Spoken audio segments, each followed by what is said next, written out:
Bismillahirrahmanirrahim. Berapa menit Ustaz? 60 menit boleh. 60 menit. Antum sisa 5 menit nanti. Ini kandang saya Ustaz. Insyaallah. Jangan macem-macem. Mari kita doakan semoga beliau diampuni dosa-dosanya oleh Allah. Allahumma. Ini kelihatannya Namira setelah 12 tahun membangun masjid baru pertama kali membuat keputusan yang salah. Menduetkan saya dengan kayak gantian mic nanti. Assalamualaikum warahmatullahi wabarakatuh. Waalaikumsalam. Bismillahirrahmanirrahim. Alhamdulillahi rabbil alamin. Allahumma salli wa sallim wa barik ala nabiyyina Muhammadin wa ala alihi wa sahbihi ajma'in. A'udzu billahi minasy syaithanir rajim. Ya ayyuhalladzina amanu ittaqullaha haqqa tuqatih wa la tamutunna illa wa antum muslimun. Allahumma inna nas'aluka ilman nafi'a wa rizqan tayyiba wa amalan mutaqabbala. Amin ya rabbal alamin. Amma ba'du. Alhamdulillah, kita bersyukur kepada Allah atas nikmat yang Allah karuniakan. Dan salah satu nikmat yang Allah berikan kepada kita di malam hari ini adalah Allah Ta'ala memberikan kesempatan, Allah memberikan kesehatan, Allah memberikan kepada kita ringan untuk hadir ke majelis ilmu ini, yang insya Allah dengan izinnya kita akan mendapatkan ilmu yang bermanfaat. Amin ya rabbal alamin. Salawat beriring salam semoga tercurahkan kepada uswah kita bersama, Nabi besar Muhammad sallallahu alaihi wasallam, beserta seluruh keluarganya, beserta seluruh sahabatnya, dan seluruh di antara umat dan pengikutnya yang setia menjalankan tuntunan dan ajarannya ila yaumil qiyamah. Hadirin sekalian, alhamdulillah di malam hari ini kita bisa dibersamai oleh Al-Ustadz Al-Fadhil Al-Akh Abu Bassam Umar Mita hafizahullahu ta'ala, yang alhamdulillah saya akan buka saja 1-2 menit, kemudian nanti waktu kita serahkan ke beliau. Jamaah sekalian, alhamdulillah, mengenai tema urip ing dunyo, saya akan sampaikan 3 rumus tentang dunia yang ini disampaikan oleh para ulama, dan ini insya Allah menjadi pegangan buat kita bersama. Tujuannya apa? Cek gak nggumunan. Ngerti nggumun? Ibu-ibu ngerti nggumun, Bu? Apa nggumun itu? Supaya panjenengan itu gak gampang kaget, ndak gampang merasa kok ngini yo. Nah, karena apa? Dunia ini ya sudah hakikatnya memang seperti ini.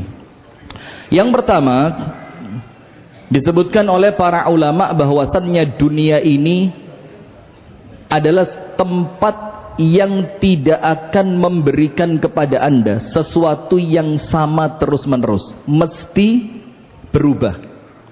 Dan itu diambil dari firman Allah Ta'ala, wa tilkal ayyamu nudawiluha bainan nas. Dan hari-hari itu oleh Allah Subhanahu wa Ta'ala digilir di antara manusia. Kadang-kadang senang, tidak jarang susah. Kadang-kadang kita sukses, tidak jarang juga gagal. Kadang-kadang kita dikerumuni banyak teman, kadang-kadang kita harus sendirian. Maka ada satu syair yang ini untuk saya pribadi luar biasa. Jadi untuk panjenengan ya nanti tergantung panjenengan ya.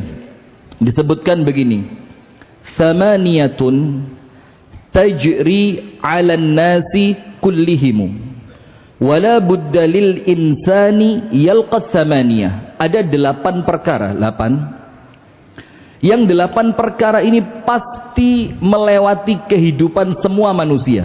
Semua manusia pasti merasakan yang 8 ini. Wala budda lil insani yalqa thamaniyah. Dan kalau panjenengan ngaku panjenengan itu manusia, wajib merasakan yang 8 ini. Yang pertama disebutkan sururun wa huznun. Ada kadang-kadang kita ini senang, dan tidak jarang kita itu akan sedih. Senang dengan pernikahan, nanti sedih dengan perpisahan. Senang dengan kelahiran anak yang kita miliki, nanti kita sedih ketika ada salah seorang di antara anak kita yang mungkin oleh Allah diambil. Itulah dunia, sururun wa huznun. Kemudian wajtima'un wa furqatun. Ada waktunya kumpul, ada waktunya berpisah. Ada waktunya kita bareng-bareng dengan keluarga kita, ada waktunya perpisahan. Itulah dunia. Kemudian yang ke-5 dan ke-6, wasuqmun wa afiyah. Kadang-kadang sehat, tapi tidak jarang juga kita ini oleh Allah diuji dengan sakit. Kemudian dikatakan lagi yang ke-7 dan yang ke-8, samaniyatun tajri 'ala an-nasi kullihim wala budda lil insani yalqa thamaniyat wa yusrun wa usrun. Ada kadang-kadang mudah, ada kadang-kadang susah. Nah, maka 8 perkara ini disarikan oleh para ulama dari ucapannya malaikat Jibril alaihi salam ketika memberi nasihat kepada Nabi besar Muhammad sallallahu alaihi wasallam. Apa nasihatnya? Ya Muhammad, aish ma syi'ta fa innaka mayyitun. Uripo sak senengmu, tapi ingat kamu bakal mati. Sudah selesai. Sak senengmu sudah. Uripo sak senengmu. Aish ma syi'ta fa innaka mayyitun. Wa ahbib man syi'ta fa innaka mufariquh. Kamu mau seneng sama siapapun, mau mencintai siapapun, silahkan. Tapi ingat, ada waktunya perpisahan. Kemudian yang ketiga, waf'al atau wa'mal ma syi'ta fa innaka majziyun bihi. Lakonono opo sing kepingin mbok lakoni. Tidak ada larangan, wis silahkan.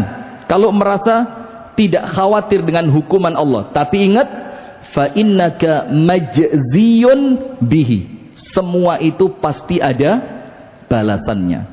Kemudian di akhir nasihat ini, malaikat Jibril memberi 2 kunci. Kunci yang pertama apa?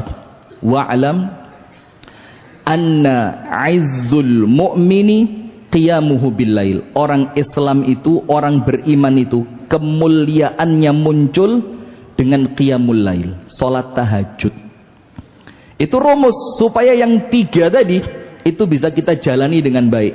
Dan yang kedua, wa syarafuhu, dan dia bisa merasa hebat, syaraf, mulia, istighna'uhu anin nas, ketika dia tidak butuh dengan manusia.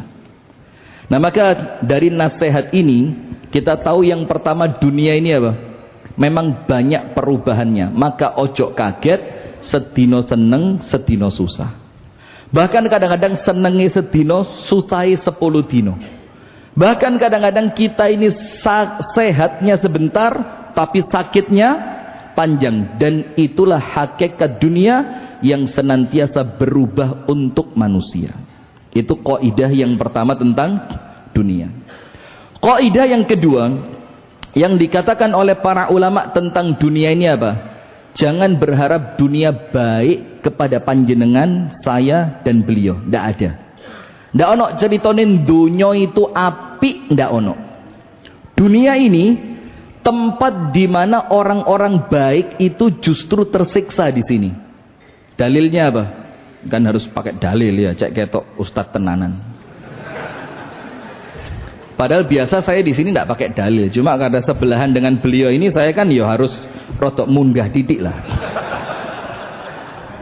Maka dalilnya begini. Ketika dunia ini tidak mungkin baik kepada siapapun, Rasulullah bersabda sallallahu alaihi wasallam, ad-dunya sijnul mu'min wa jannatul kafir.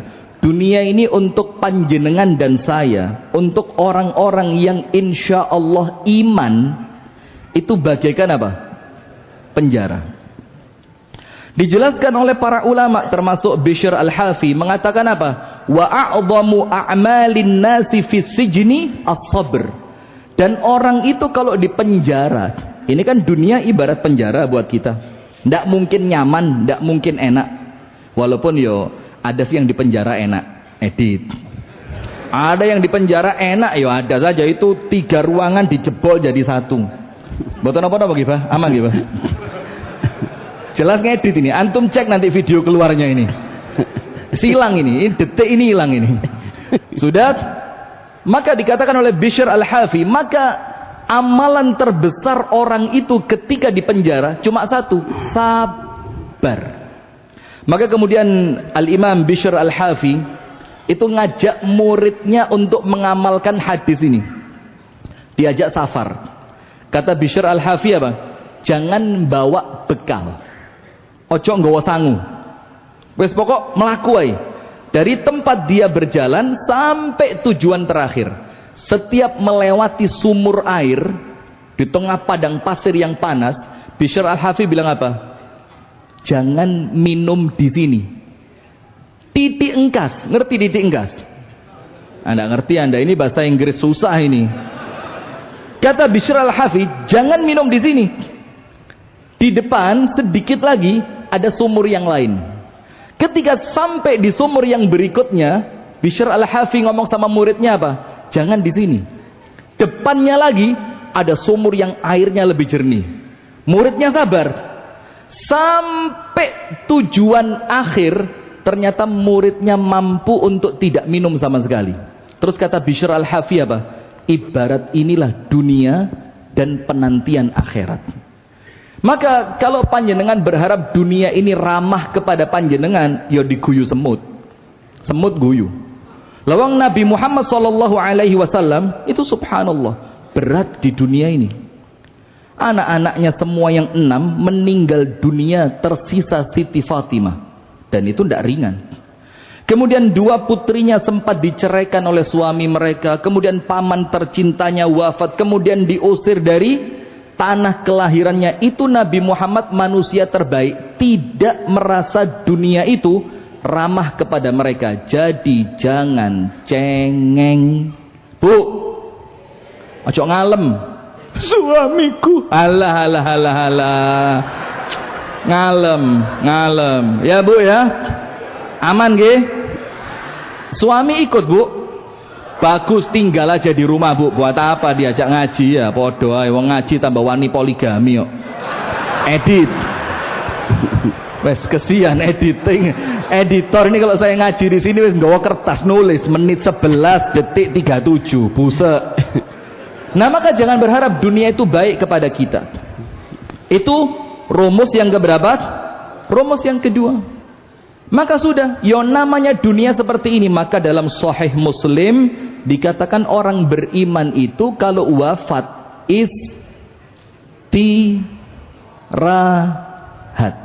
Maka ketika Abdullah bin Ahmad bin Hanbal tanya sama bapaknya, Pak, ngaji terus, kerja terus, poso terus, tahajud terus, rekoso terus, tirakat terus, kapan lereni? Kapan kita bisa istirahat? Imam Ahmad mengatakan, ya sudah, nanti istirahat itu kalau saya noleh ke belakang, ternyata jembatannya neraka sudah kelewatan, dan kemudian kaki saya yang satu sudah masuk ke dalam surga. Disitulah istirahat. Maka Rasulullah mengatakan, inna al-abda al-mu'mina idza mata istaraha min dhiqid dunya wa nasabiha. Orang beriman itu lek ndek donya rekoso, ngertos rekoso? Capek, tirakat, kesel, tangi bengi, poso awan, sedekah, ngempet gak ngenyek wong liya, dengerin Ustaz ya. Ngempet gak ngenyek wong liya. Iya. Nanti tolong diingat yang ini. Sudah. Padahal ya. Bagaimana? Belum. Ini biasa kalau ngempet gini kok metune jebole akeh ini. Sudah. Maka ketika nanti dia wafat dan meninggal dunia, yang tersisa apa? Istirahat. Nanti amalan-amalan dia itu akan bergantian menemani dia di alam kuburnya. Itu resep dunia nomor 2. Ingat nomor 1, jenengin donya mesti wolak walie akeh, kadang-kadang gak dinyono. Kaget panjenengan. Seket seneng, moro-moro susah. Itu dunia. Nomor 2, jangan berharap dunia ini ramah kepada panjenengan. Yang ketiga, dunia ini dikatakan apa? Mazra'atu al-akhirati, nggone nandur untuk nanti panen ten akhirat. Jadi dunia ini apa? Tempat untuk menanam. Maka ayatnya jelas, wabtaghi fima atakallahu ad-daral akhirah wa la tansa nasibaka minad dunya wa ahsin kama ahsanallahu ilaik. Allah itu menjadikan kita hidup di dunia untuk nandur. Faman ya'mal mithqala dzarratin khairan yarah wa man ya'mal mithqala dzarratin syarran yarah. Ini tempat untuk kita nandur. Orang yang tidak menanam di sini tidak akan panen di sana. Tapi kalau orang nanam di sini, insya Allah kematian itu untuk dia sesuatu yang dinanti. Kenapa begitu? Waqta al-hasad, karena itu waktunya panen. Coba kalau ada orang kerja biasa gajiannya hari Sabtu, misalkan tukang, kuli bangunan atau yang lain saudara kita itu biasa kan mereka gajiannya apa? Hari Sabtu. Maka ketika hari Sabtu itu perasaan sudah mulai seneng. Kenapa? Hari ini bakal bayaran, gajian. Itulah ibaratnya kalau kita senantiasa nandur, nanam benih. Jangan dipotongi terus. Kenapa Anda begitu peduli untuk mengembalikan pada ekosistem awal? Edit, mesti edit. Ah, ini repot ini ya. Kakak kelas antum itu, Ustaz. Sudah? Nah, maka di sini kalau orang itu nanam, ibaratnya apa? Nandur Senin, nandur Selasa, nandur Rebo, nandur Kemis, nandur Jumat, nandur Sabtu. Itulah yang dia tunggu hari Sabtu sore. Kalau untuk kita, ibaratnya setelah kita menjadikan dunia ini mazra'atul akhirati, tempat untuk nandur panen akhirat, maka yang kita tunggu adalah apa? Hari Sabtu, dan hari Sabtu itu untuk kita kematian. Maka kalau orang senantiasa nandur, kematian itu yang ditunggu cuma satu, panggilan dari Allah, ya ayyatuhan nafsul mutmainnah. Terus Allah bilang apa berikutnya? Irji'i le wancine wangsul le wayahe boleh. Dan panjenengan bayangin kalimat pulang itu mesti menyenangkan. Orang kalau merantau jauh seperti beliau ini, asli mana Ustaz?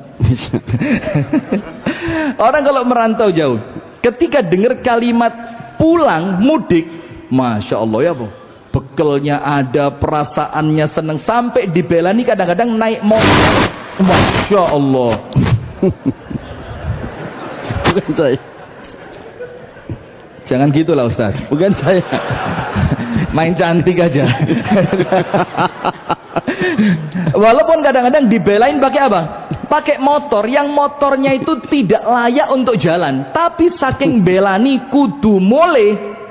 Itulah Pak. Kenapa? Karena dia merindukan kampung halaman, sebagaimana yang Allah bilang, ya ayyatuhan nafsul mutmainnah irji'i ila rabbiki radiyatan mardiyah. Pulang ke rumah ibu saja itu senengnya luar biasa.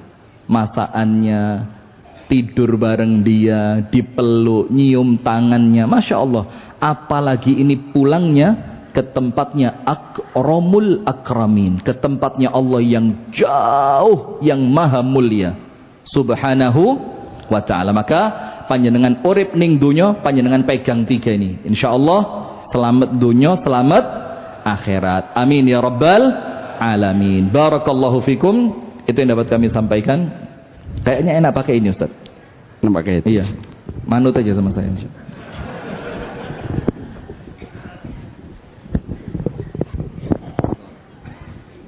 Bismillahirrahmanirrahim. Akhirnya saya pegang mic. Tentunya kita sangat mendapatkan insight yang luar biasa dari Ustadz Rifki. Beliau ini adik kelas saya, walaupun secara wajah kakak kelas saya. Aduh. Dan semua orang mengakui itu Ustadz, insya Allah. Antum umurnya berapa Ustadz? 27. Jangan yang benar, jangan bohong. Umurnya berapa?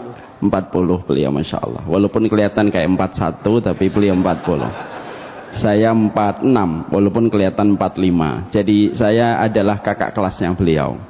Tapi bagaimanapun tadi apa yang disampaikan oleh beliau memberikan kepada kita insight yang luar biasa.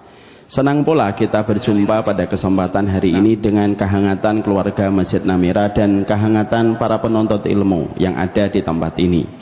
Walaupun tadi beliau ketika menyampaikan sudah 3 kali harus diedit. Insya Allah kalau sama saya tidak harus diedit. Karena saya selalu berhati-hati ketika menyampaikan sesuatu. Tadi beliau menyampaikan diempot, tapi beliau menyampaikan itu tadi suaminya disuruh dipulang aja, suruh dipulangkan aja.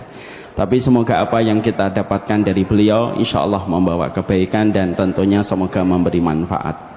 Kita doakan beliau karena beliau beberapa hari yang lalu sempat sakit.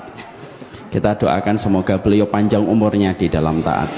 Kalaupun beliau nanti harus menghadap kepada Allah, kita menyusul beliau.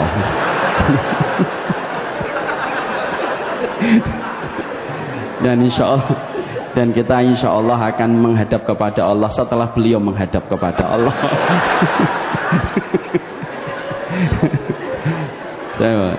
Saya kira begitu aja kajian kita malam ini. Mari kita mulai kajian kita kesempatan malam kali ini. Walaupun tadi yang disampaikan oleh Ustadz Rifki itu sudah sempurna, tapi saya akan mencoba untuk menambahi dari garis pinggir, karena kadang-kadang ada beberapa yang tertinggal dari garis pinggir. Semoga apa yang kita lakukan hari ini membawa kebaikan. Kita doakan kepada seluruh panitia yang telah bersusah payah menyelenggarakan kajian pada kesempatan malam kali ini dengan setiap kepenatan dan kelelahan mendapatkan pengganti yang lebih baik dari sisi Allah. Semoga kepada Abah Helmi juga disehatkan oleh Allah di dalam kebaikan, diberikan rahmat kepada keluarga beliau, dan semoga kita yang berkumpul di sini suami istri, ibu-ibu tidak usah menghina dan tidak usah mencela suaminya. Walaupun tadi Ustadz Rifki mengatakan itu, tapi saya sangat tidak setuju. Beliau terlalu mewakili bahasanya ibu-ibu. Tapi beliau tidak pernah mewakili bahasa jenis kelaminnya beliau. Saya itu kadang-kadang kalau lihat kajian beliau di YouTube terlalu membela ibu-ibu ini. Suatu saat kamu akan diuji oleh mereka. Enggak, harusnya disampaikan secara adil insya Allah. Mari kita mulai kajian kita pada kesempatan hari ini. Semoga Bapak dan Ibu bukan hanya menjadi pasangan pada kehidupan di dunia, tapi menjadi sahabat pada kehidupan dunia, supaya nanti kita reuni akbar pada kehidupan di surga. Bapak dan Ibu, saya sampaikan kepada Bapak dan Ibu, kalau ada seorang istri bersabar menghadapi suami, saya yakinkan insya Allah suaminya pun bersabar menghadapi istrinya. Kalau ada seorang istri yang meneteskan air mata karena kelakuan suaminya, banyak suami pun meneteskan air mata melihat kelakuan istrinya ketika dia meneteskan air mata di dalam mobil. Semuanya sedang berusaha menjadi versi terbaiknya masing-masing. Tapi terkadang memang Allah jadikan pertemuan laki-laki dan perempuan itu menjadi sebuah ujian, supaya kita layak mendapatkan pahala di antara ujian yang kita dapatkan. Para ulama itu mengatakan, sabarnya istri kepada suami 2 kali sabar, sabarnya suami kepada istri pun sama 2 kali sabar. Kenapa sabarnya suami kepada istri 2 kali dan sabarnya istri kepada suami juga 2 kali?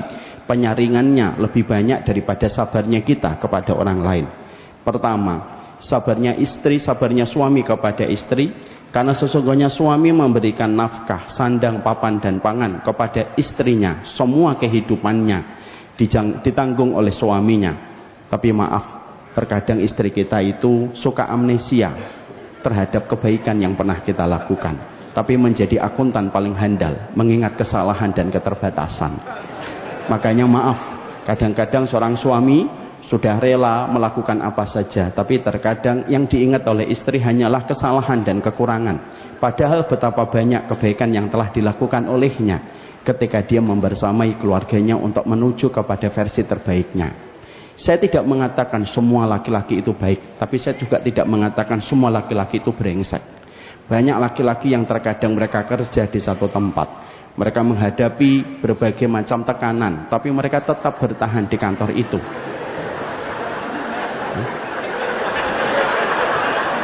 Bukan ini, enggak. Ini bukan ini. Tapi terkadang suami itu ketika dia melewati berbagai macam tekanan, dia tetap bertahan di keluarga itu. Kenapa? Karena yang dia pikirkan adalah istri dan anaknya. Saya pernah setengah 12 malam habis syuting di kantor Syamila, saya memesan makanan bersama dengan tim. Ada tukang ojek setengah 12 malam, turun hujan yang begitu deras, dia mengantarkan makanan yang kita pesan. Saya tanya sama bapaknya, "Pak, belum pulang?" "Belum, Mas." "Ini jam setengah 12. "Iya, saya belum dapat rezeki yang cukup." "Cukupnya pinten? Cukupnya berapa?" 75.000 lah Pak, insya Allah cukup. "Baru dapat berapa Pak hari ini?" 50.000. Saya tergetar hatinya. Saya setelah itu memberi apa yang bisa saya berikan kepada beliau. Saya melepaskan beliau di tengah guyuran hujan setengah 12 malam. Dan dia melakukan itu ketika yang lain terlelap dalam tidur. Siapa yang dia berikan? Istrinya. Makanya sesungguhnya bahwasanya laki-laki ketika dia berbuat baik kepada istrinya 2 kali sabar. Makanya maaf, kita laki-laki itu kalau kita disuruh traktir, kita itu kalau disuruh traktir teman, sekali 2 kali kita masih bisa senyum, 3 kali 4 kali masih bisa senyum, tapi 5 kali 6 kali pasti kita sudah nggak senyum. Dan kita akan mengatakan, "Bu, jangan saya traktir terus, gantianlah Ustadz Rifki yang traktir, masuk saya terus." Tapi maaf, pernah nggak suami kita ketika membiayai kita sebagai istrinya sudah 15 tahun, suami kita lalu ngomong, "Saya pikir-pikir 15 tahun ya saya traktir kamu ya," gitu. Tidak pernah. Dan itu menunjukkan kepada kita bahwasanya sabarnya laki-laki kepada perempuan 2 kali sabar.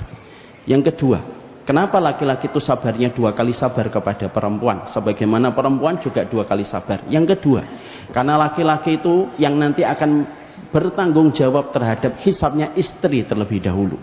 Tapi ketika dia bertanggung jawab atas hisabnya kehidupan istrinya, kita menjumpai dan kita mendapati sang istri belum tentu memberikan ketaatan dan kepatuhan secara sempurna kepada suaminya. Bapak, kalau istrinya bapak telat sholat subuhnya setengah 7 pagi, sampai dia bingung membedakan subuh atau duha,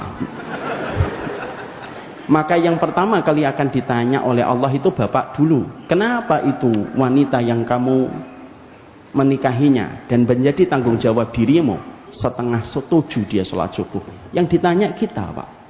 Kalau kemudian hari ini istri kita makan nasi goreng, kita ditanya lebih dulu, harta yang kita berikan kepadanya membelikan nasi goreng itu harta halal atau tidak. Tapi walaupun sudah semacam itu, dia bertanggung jawab atas urusan hisab seorang istri, tapi ternyata belum tentu dia mendapatkan kepatuhan dan ketaatan secara sempurna dari pihak seorang istri kepada seorang suami. Sama pula istri sabarnya kepada suami itu juga sama, 2 kali sabar. Kenapa istri itu ketika sabar kepada suami itu 2 kali sabar, Ustaz? 1, karena ketika dia menikah, dia pindah dari cintanya seorang bapak menuju kepada cinta seorang laki-laki yang belum tentu cintanya laki-laki itu sebesar cintanya seorang bapak kepada dirinya. Berapa banyak seorang bapak nggak pernah jewer, nggak pernah nyentil, nggak pernah bentak, tapi ketika dia pindah kepada seorang laki-laki yang menikahinya, dia sering dibentak, dia sering dipukul. Dan itu yang menjadikan seorang wanita itu 2 kali sabar ketika dia itu harus memberikan kesabaran kepada suaminya. Yang kedua, kenapa sabarnya istri kepada suami itu 2 kali sabar, Ustaz? Yang kedua, Karena orang yang paling tahu aibnya bapak itu istri kita, Pak. Siapa yang paling tahu tentang aibnya Ustadz Rifki? Istrinya. Dan saya juga, insya Allah tahu. Karena sesungguhnya istri kita yang paling tahu tentang aibnya kita. Tapi ketika dia tahu tentang aibnya kita, dia tetap di rumah. Dia kalau keluar harus minta izin. Kalau kita pulang harus membukakan pintu. Kalau dia ngobrol kita harus mendengarkan apa yang dia sampaikan. Semua harus dilakukan walaupun dia tahu apa yang ada di dalam handphone suaminya. Kemaksiatan apa yang dikerjakan suaminya. Pengkhianatan apa yang pernah dilakukan oleh suaminya. Dia tahu semuanya. Tapi dia pun harus memberikan taat. Dua-duanya harus sabar. Kalau saya jadi dai, saya dua-duanya saya bela, Pak. Saya nggak kayak beliau. Mau megang mic. Jadi supaya akhirnya kita betul-betul paham, kita itu menjadi versi yang terbaik diri kita, supaya kita di dalam berkeluarga, seorang suami pun bersabar, istri pun bersabar. Saya tidak mengatakan semua laki-laki baik, tapi tidak semua laki-laki itu buruk. Saya tidak mengatakan semua istri itu buruk, tapi tidak semua istri itu adalah baik. Semuanya dalam kondisi seimbang ketika kita di dalam pernikahan. Makanya ibu dan bapak tahu apa kalimat paling romantis dalam kehidupan di akhirat. Tadi beliau menerangkan tentang perkataan Imam Ahmad, bahwasanya kalau sudah ngelewatin sirat, kakinya sudah berada di surga, sirat itu sudah di belakang, disitulah merasa tenang. Tapi tahukah kita apa kalimat paling romantis kalau kita nanti di akhirat? Kalimat paling romantis nanti ketika di akhirat, yaitu ketika suami istri sudah di depan pintunya surga yang jumlahnya ada 8. Lalu Allah menyampaikan panggilan kepada suami istri itu sebagaimana di dalam surat Az-Zukhruf ayat 70. Udkhulul jannata antum wa azwajukum tuhbarun. Masuklah kamu bersama pasanganmu ke surga dalam kondisi hati kalian digembirakan. Suami menggenggam istri, istri menggenggam suaminya, bareng-bareng masuk surga. Itulah panggilan romantis yang akan terdengar di dalam panggilan di surga. Makanya di dalam surat At-Tur ayat yang ke-25 Allah menyampaikan kepada kita bahwasanya wa aqbala ba'duhum ala ba'di yatasaalun. Nanti kalau para penghuni surga dari suami istri sudah masuk surga, apa kesibukan mereka? Kesibukan mereka itu ngobrol. Dan di situ menggunakan kalimat fi'il mudhari', yatasaalun, saling berbicara dan saling bertanya, tidak pernah berhenti. Dan itu merupakan kenikmatan di surga. Ngobrol tanpa pertengkaran, ngobrol tanpa nesu, ngobrol tanpa kita marah. Dan itu kekal selama-lamanya ketika kita sudah reuni dengan istri kita di atas dipan di surga. Makanya obrolan, makanya kegiatan apa yang paling nikmat nanti antara suami istri di surga? Ngobrol. Maka bisa jadi ada seorang istri, suami nanya kepada istrinya, kenapa kamu masuk surga? Iya, Masya Allah mas, aku masuk surga karena aku taat sekali kepada dirimu. Makanya 8 pintu surga memanggil namaku. Sama istrinya pun tanya kepada suaminya, kalau kamu mas, apa yang menjadikan kamu masuk surga? Suaminya menjawab, karena aku sabar menghadapi dirimu. Dan syukur menghadapi dirimu. Jadi itulah yang saya ingin sampaikan. Saya itu sebenarnya ingin untuk mengulas satu persatu perkataan beliau tadi. Tapi kelihatannya kalau saya ulas sampai tengah malam pun kita nggak akan selesai. Mari kita mulai kajian kita. Saya doakan semoga kita menjadi pasangan yang betul-betul senyawa, seilmu, sesurga. Assalamualaikum warahmatullahi wabarakatuh. Innal hamdalillah wassalatu wassalamu ala Rasulillah wa ala alihi wa sahbihi wa man tabi'ahum bi ihsan ila yaumil qiyamah. Kepada seluruh jamaah yang hadir dari para penuntut ilmu dan bersama dengan kehangatan Masjid Namira Lamongan.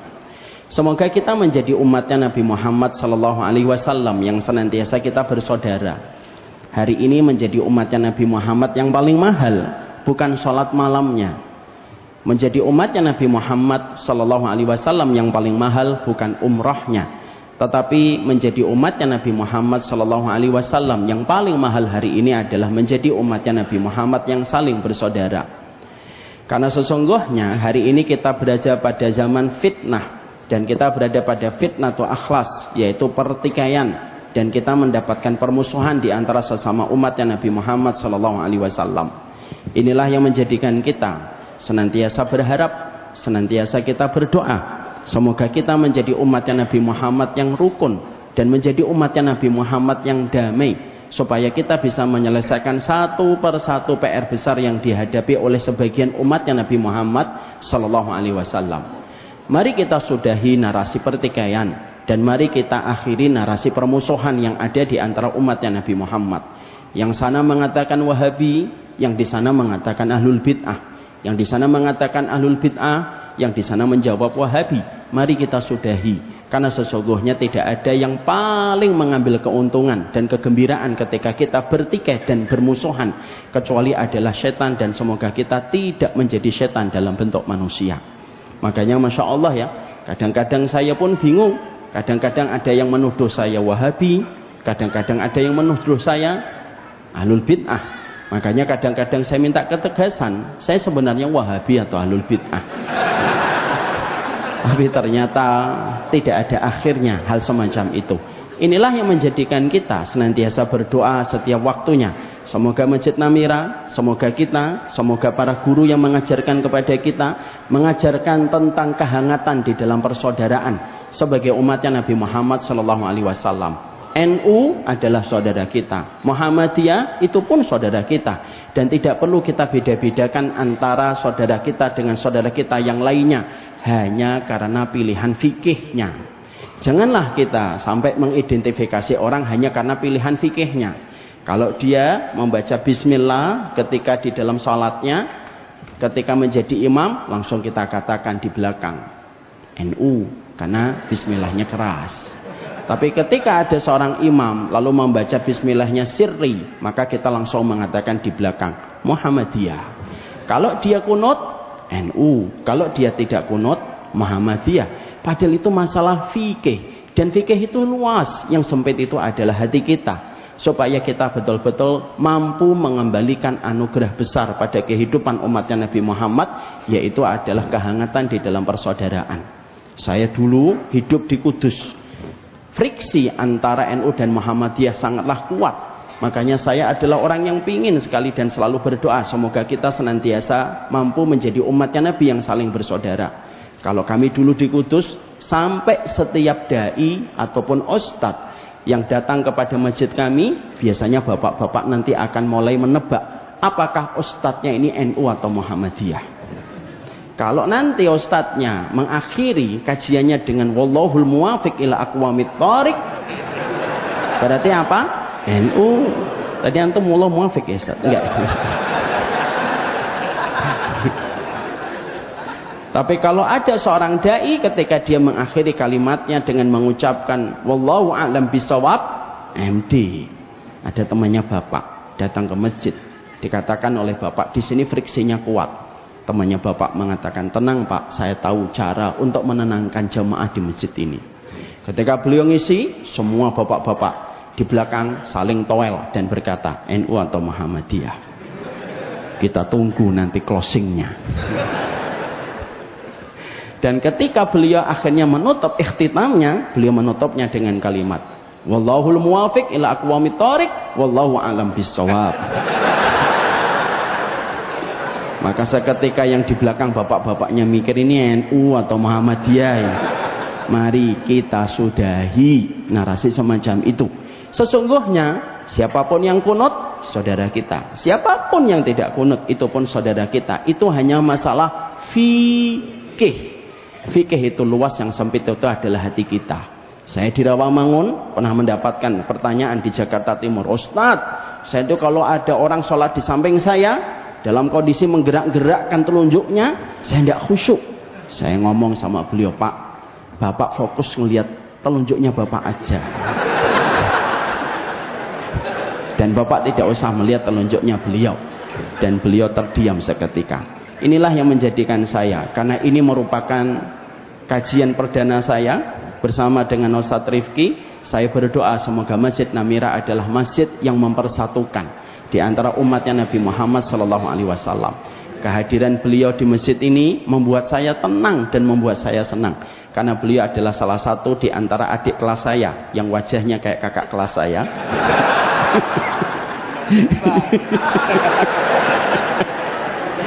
Yang insya Allah punya komitmen untuk menjaga persaudaraan. Beliau orang Muhammadiyah, tapi alhamdulillah hari ini sudah banyak disapa dan sudah banyak menyapa kepada saudara-saudara kita juga dari saudara-saudara kita di NU, dan ini merupakan kabar gembira yang tentunya selalu kita syukuri. Bersatunya umatnya Nabi Muhammad sesuatu yang paling kita gembirakan, supaya kita tidak menjadikan hadis Bukhari untuk memisahkan Nabi dengan umatnya Nabi Muhammad yang lainnya. Jangan menjadikan hadis Muslim hanya untuk menjadikan kita berpisah dengan saudara kita yang lainnya. Dan itulah yang kita harapkan. Dan semoga Allah memberikan kehangatan kita di dalam persaudaraan. Alhamdulillah, kita baru mulai.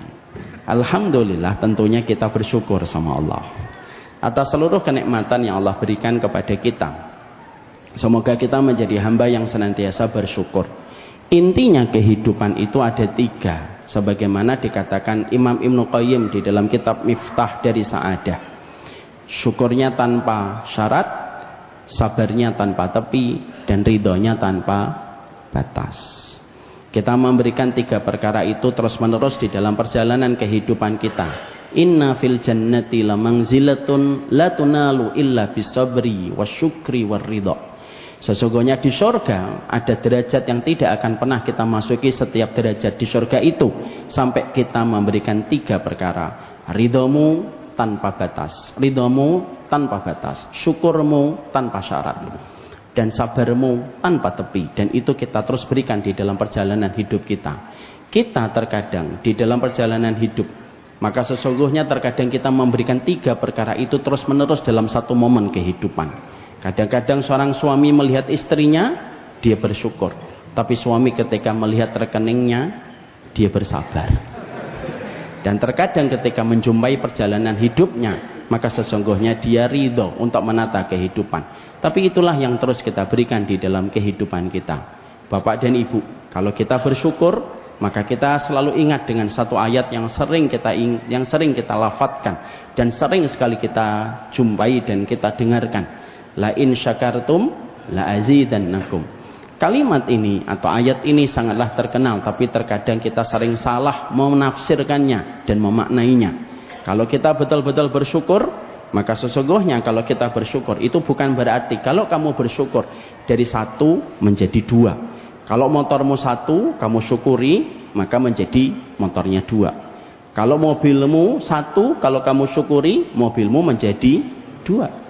Kalau istrimu 1 kamu syukuri, maka menjadi 2. Salah. Bukan itu artinya la in syakartum la azidannakum. Tapi kita menjumpai bahwasanya ahli tafsir itu mengatakan kata la azidannakum itu artinya siapapun yang dia bersyukur, Allah panjangkan bahagianya pada satu karunia yang sudah dia peroleh, walaupun karunia itu sudah lama dia dapatkan dan sudah lama dia peroleh. Orang kalau punya mobil, pertama kali punya mobil pasti senang, karena secara normal dan fitrah orang itu pasti senang ketika mendapatkan kenikmatan mobil. Tapi maaf, apakah setelah 10 tahun dia melihat mobil itu masih tetap senang? Belum tentu, Pak. Tapi kalau orang bersyukur, walaupun mobilnya sudah berlalu 10 tahun, dia melihat mobil itu dalam kondisi masih senang sebagaimana dia mendapatkan mobil itu pertama kali. Itulah yang disebutkan dengan kata la azidannakum. Kalau bapak menikah, pertama kali menikah senang, iya wajar. Wong baru menikah senang. Secara hormonal ada endorfin, ada dopamin yang membantu kita senang ketika baru menikah. Tapi maaf, apakah setelah 15 tahun kita menikah masih merasa senang? Belum tentu. Tapi siapapun yang setelah 20 tahun dia menikah dan dia tetap merasakan bahagia sama pertama kali ketika dulu pertama kali menikahi wanita itu, itulah yang dimaksudkan dengan kata la azidannakum. Itulah yang menjadikan kita paham. Makanya kalau kita mendapati, Pak, orang sudah bersyukur, tenang dalam hidupnya. Tetangganya beli mobil listrik, dia tenang, karena dia pasti membeli setrika listrik. Sehingga akhirnya dalam perjalanan hidupnya dia merasakan ketenangan dan kelapangan di dalam perjalanan yang dia lewati. Inilah yang menjadikan akhirnya kita memahami, bukan bahagia yang menjadikan kita bersyukur, tetapi bersyukurlah kita pasti dibahagiakan. Dan orang yang beriman adalah mereka yang tidak pernah kehabisan alasan untuk bersyukur kepada Allah. Semoga kita menjadi hamba yang bersyukur kepada Allah Subhanahu wa taala. Terutama Ustaz Rifki juga semoga beliau banyak bersyukur. Bapak dan Ibu yang semoga Allah rahmati, kita tentunya paham kita ini adalah pelakon di dalam kehidupan di dunia. Karena sesungguhnya dan sejatinya alam yang kita lewati ada 4. Ada alam janin yang sudah kita lewati, ada alam dunia yang sedang kita jalani, ada alam barzah yang tentunya akan kita jumpai, dan alam akhirat ketika kita mempertanggungjawabkan tentang semua perkataan dan perbuatan yang kita telah lakukan. Pada dasarnya manusia itu melewati setiap alam dengan alam berikutnya, dan alam berikutnya itu tentunya ada banyak hal yang harus kita ketahui. Di antara 4 alam ini mana yang paling menentukan semua perjalanan kita pada 2 perjalanan babak berikutnya? Tentunya yang paling menentukan itu kehidupan kita hari ini pada kehidupan di dunia. Tentunya kematian itu pasti akan kita jumpai, karena kematian itu tidak pernah mengejar kita, tapi kematian itu akan menemui kita dari depan. Dan itulah yang menjadikan sebuah keniscayaan, sepanjang apapun kita pasti kita akan menemukan kematian. Makanya sesungguhnya maaf, jangan membenci kematian, karena membenci kematian itu adalah dosa. Takut pada kematian itu hal yang wajar, tetapi membenci kematian itu adalah dosa. Karena bagaimanapun kita membenci kematian, kematian itu sejatinya pasti kita akan masuki, suka atau tidak suka, ketika kita menjadi hambanya Allah. Makanya maaf kalau boleh saya berkata, jangan membayangkan kehidupan barzah sebagaimana kita membayangkan dengan pandangan yang salah. Kita sering menganggap bahwasanya kehidupan barzah itu gelap, kehidupan barzah itu siksa, kehidupan barzah itu sempit. Tapi kita lupa bahwasanya kehidupan barzah itu ada banyak sisi keindahan yang tentunya harus selalu kita ingat supaya kita tidak membenci kematian. Ada sebuah kalimat bagus dari seorang ulama. Kata para ulama, beliau mengatakan, kehidupan barzah itu sebagaimana kehidupan janin ketika dulu di dalam rahim ibunya sebelum mereka lahir ke dunia.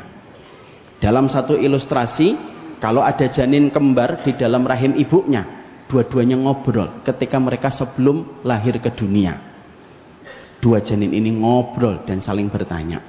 Apa obrolan mereka? Kamu tahu nggak ada kehidupan setelah kehidupan kita di dalam rahim ini? Bayi yang satunya, janin yang satunya ngomong, emang ada kehidupan setelah kehidupan di tempat rahim ini? Ada, namanya kehidupan dunia. Ada apa dengan kehidupan dunia? Di sini kan sudah enak, makan tinggal makan, kita juga sudah mendapatkan tempat yang paling hangat. Kenapa kita harus ke dunia? Maka janin yang satunya nanti berkata, kamu tahu nggak, pada kehidupan dunia nanti kita akan ketemu dengan seorang wanita yang mencintai kita lebih daripada kita mencintai diri kita, dan kita akan memanggil namanya dengan panggilan ibu ketika kita lahir di dunia. Janin yang satunya ngomong, masa? Iya, dia mencintai kita lebih daripada dia mencintai dirinya? Iya. Dan kita akan bertemu dengan dirinya. Janin yang satunya akan ngomong lagi, kamu tahu nggak, nanti ketika kita lahir di dunia, maka kita akan ketemu dengan seorang laki-laki yang sangat mencintai wanita yang kita panggil ibu. Dia memberikan waktunya, dia memberikan rezekinya untuk membesarkan kita dan menjaga kita ketika kita sudah lahir di dunia. Laki-laki itu kita akan panggil dengan panggilan Bapak, dan dia akan mencintai kita dan menjaga kita setiap waktunya. Janin yang satunya ngomong, bukankah nanti di dunia ada virus, ada bakteri, ada pembunuhan, ada banyak kedoliman, ada banyak kejahatan? Lalu janin yang satunya mengatakan, betul, Tapi di situ ada Bapak kita yang siap melindungi kita. Kamu juga harus ingat, di dunia nanti ada air susu, ada buah-buahan, ada lautan, ada danau yang tidak pernah kita jumpai dalam kehidupan di alam janin ketika kita hari ini tinggal. Cuma satu. Sebelum kita melihat itu semuanya, kita harus melewati sempitnya jalan keluar sebelum kita bertemu dengan dunia. Makanya bayi ketika pertama kali lahir nangis. Sebagian riwayat dikatakan karena dia ditampar oleh setan. Tapi sebagian riwayat mengatakan, kenapa bayi pertama kali nangis? Karena dia sempat khawatir keluar dari rahim ibunya ketika tidak lagi mendapatkan kehangatan. Tapi tangisannya tidaklah bertahan lama. Tangisannya sebentar. Dia merayap di atas tubuh ibunya. Lalu akhirnya nyusuk. Lalu lahirlah ketenangan. Dan dia mendapati bahwasanya di dunia jauh lebih baik daripada kehidupan rahim ketika 9 bulan dia berada di dalam perut ibunya. Kita memandang kehidupan barzah harus sebagaimana pandangan janin ketika memandang dunia. Makanya maaf, dalam kehidupan dan hasanah sunnah, takut pada kematian itu merupakan hal lumrah dan itu merupakan fitrah. Tapi benci pada kematian itu adalah dosa. Maka inilah yang menjadikan kita memahami, itulah kehidupan kita. Bagaimana kehidupan ini melewati kehidupan janin, kehidupan dunia, dan kita melewati kehidupan barzah, dan pastinya kita akan melewati kehidupan akhirat kita. Setelah kita memahami bahwasanya kita pasti akan melewati setiap alam itu, dan hari ini kita berada pada satu alam yang sangat menentukan. Kita harus paham, kehidupan dunia itu kehidupan yang sejatinya banyak memberikan kepada kita permainan. Dan tentunya pada kehidupan dunia banyak berdaya pada kehidupan kita. Makanya ketika kita memahami bahwasanya kehidupan dunia ini memperdaya kita, bahwasanya kehidupan dunia ini sering memenjarakan kita dan menjebak kita dengan perkara-perkara yang merusak pada kehidupan kita pada babak berikutnya, maka setidaknya kita harus paham apa yang harus kita sikapi pada kehidupan di dunia, supaya setiap lembar ujian yang kita dapatkan pada kehidupan bernama dunia tidak merusak pada kehidupan babak berikutnya ketika kita menuju kepada kehidupan barzah dan kehidupan akhirat. Ada satu kisah yang bagus sekali yang diceritakan oleh Nabi Muhammad dalam satu kisah Israiliyat. Tapi kisah ini mauquf, tidak kita benarkan 100%, tapi juga kita tidak dustakan 100%. Apa kisah yang pernah disampaikan oleh baginda Nabi dalam kisah Israiliyat? Nabi Isa pernah jalan bersama dengan seorang teman safarnya. Dalam perjalanan itu mereka sepakat menuju kepada satu tempat yang sama. Ternyata pada perjalanan itu Nabi Isa itu membawa bekal roti. Ketika mereka sedang istirahat, Nabi Isa meletakkan rotinya di satu tempat ketika Nabi Isa istirahat alaihi salam. Ketika beliau sedang istirahat, maka teman safarnya itu mengambil roti itu dan berkhianat di dalam safar. Bangunlah Nabi Isa dan ketika mendapati rotinya tidak ada, Nabi Isa berkata, siapa yang mengambil roti saya? Teman safarnya pada saat itu tidak mampu, pada saat itu temannya tidak menjawab jujur. Dia mengatakan, saya tidak tahu. Perjalanan akhirnya dilanjutkan. Di tengah perjalanan, Nabi Isa berkata kembali, siapa yang mengambil rotiku? Teman safarnya kembali berbohong dan mengatakan, aku tidak tahu. Jalan kembali. Sampai akhirnya di tengah perjalanan, Nabi Isa mendapatkan mukjizat. Dia memegang sesuatu lalu berubah menjadi emas. Ketika beliau memegang sesuatu menjadi emas dari satu sebongkah batu yang besar, maka Nabi Isa berkata kepada teman safarnya, siapa yang bisa memberitahukan kepadaku siapa yang mengambil rotiku, maka bongkahan emas ini aku berikan kepadanya. Maka seketika teman safarnya Nabi Isa berkata, sayalah yang mengambil rotimu, maka berikan emas itu menjadi hakku.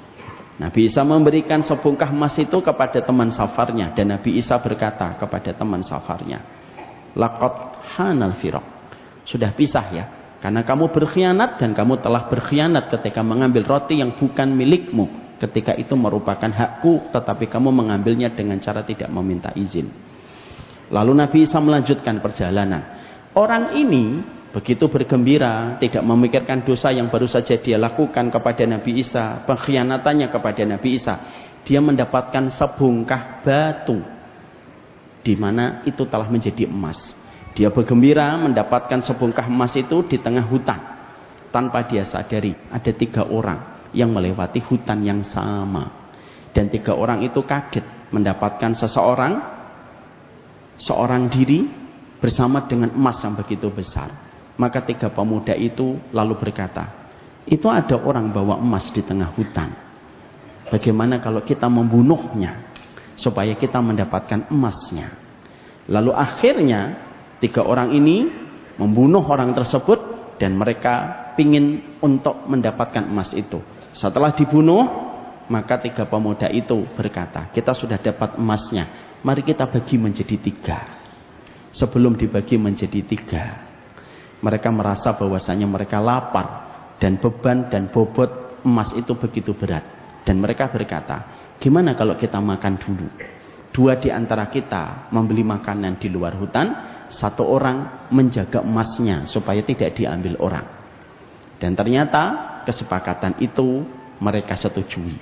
2 orang pergi keluar hutan untuk mencari makan. Yang 1 orang menjaga.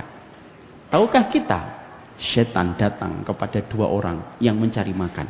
2 orang itu, setan itu tiba-tiba mendatangi mereka dan berkata di antara mereka, kalau emas ini kita bagi menjadi 3, bagian kita terlalu sedikit. Gimana kalau kita memberikan racun kepada teman kita yang sedang menjaga emas, supaya emas itu cukup kita bagi menjadi 2. Temannya saat itu mengatakan, setuju saya. Mari kita makan. Setelah mereka makan, mereka mengambil 1 makanan, mereka taburi dengan racun, dengan 1 niatan, untuk supaya emas itu cukup dibagi menjadi 2. Ternyata orang yang menjaga emas pun sama. Dia melihat emas itu dan berkata, ini kalau emas ini dibagi 3, terlalu sedikit. Biarlah saya bunuh 2 orang teman saya yang sedang membelikan saya makanan itu, supaya saya bisa menguasai emas ini seorang diri. Lalu dia buatlah jebakan-jebakan di tempat nanti yang akan dilalui oleh kedua temannya. Jebakan itu sudah terbiasa dia kerjakan karena dia pemburu dan dia sudah persiapkan. 2 temannya yang dari luar hutan ketika mendapatkan makanan segera mereka balik. Dan ketika mereka balik, mereka sudah senang. Sebentar lagi teman kita mati dan kita membagi emas cukup menjadi 2. Ketika mereka lagi jalan, tanpa mereka sadari, mereka terperosok kepada jebakan dan dua-duanya meninggal dunia. Ketika dua-duanya meninggal dunia, seketika yang seorang diri merasa gembira dan bersuka cita. Lalu dia merasa senang emas itu tidak perlu dibagi menjadi 3. Ketika dia akan mengangkat emas itu, dia merasa lapar. Dia ambil makanan yang dibawakan oleh kedua temannya yang sudah meninggal dunia. Dan ketika dia makan, dia pun terkena racun dan akhirnya meninggal dunia. Emasnya tetap berada di tempat yang sama. Jenazahnya, mayatnya ada 4. 1 teman safarnya Nabi Isa. 3 orang yang tadi membunuh teman safarnya Nabi Isa. Mereka semuanya 4-empatnya menjadi bangkai di samping emas, yang emas itu tidak bergerak dari tempatnya semula. Nabi Isa setelah menyelesaikan hajatnya, beliau kembali dan melewati rute yang sama sebagaimana dia ketika pergi. Dan ketika beliau melewati hutan itu, maka dia menjumpai emas yang dia berikan kepada teman safarnya masih utuh. Dan 4 orang sudah menjadi mayat di samping emas itu. Disitulah keluar perkataan Nabi Isa yang sangat terkenal di dunia kitab. Apa yang dikatakan Nabi Isa? Hakadha taf'alud dunya bi ahliha.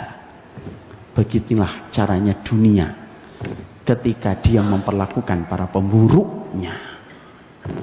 Dari situlah kita akhirnya mendapati dan kita menjumpai bahwasanya dunia itu merupakan perkara yang sifatnya tentunya netral. Tapi kalau kita tidak sikapi dunia dengan sikap yang benar dan sikap yang berilmu, maka kita akan menjadi orang-orang yang menjadi korban kembali dari persoalan yang bernama dunia. Ada orang yang mengambil bekal terbaiknya dalam urusan dunia menuju kepada kelapangan pada urusan akhiratnya, kayak Utsman bin Affan. Bukankah Utsman bin Affan adalah orang yang lapang barzahnya, lapang surganya, ketika harta yang dia dapatkan, dunia yang dia genggam, menjadikan dia mendapatkan kemuliaan dan mendapatkan keridhaan dari Allah. Karena Utsman bin Affan itu, Pak, dikatakan oleh para ulama bahwasanya maluhu afsah min lisanihi, bahwasanya hartanya Utsman itu lebih fasih daripada lisannya Utsman. Karena Utsman itu kalau khutbah tidak sampai 10 menit. Kalau beliau khutbah Jumat itu tidak sampai 10 menit, tidak sampai 5 menit. Beliau hanya menyampaikan 1 ayat ditutup. Saya yakin kalau Utsman bin Affan masih hidup, Bapak akan mengejar khutbah Jumatnya. Karena beliau itu kalau khutbah Jumat itu pendek. Tapi para ulama mengatakan sesungguhnya hartanya Utsman itu lebih fasih daripada lisannya Utsman. Karena Utsman itu sedikit bicara. Tapi harta yang dimiliki sahabat Utsman itu membawa kebaikan dan akhirnya memasukkan sahabat Utsman sebagai salah satu orang yang diridhoi oleh Allah.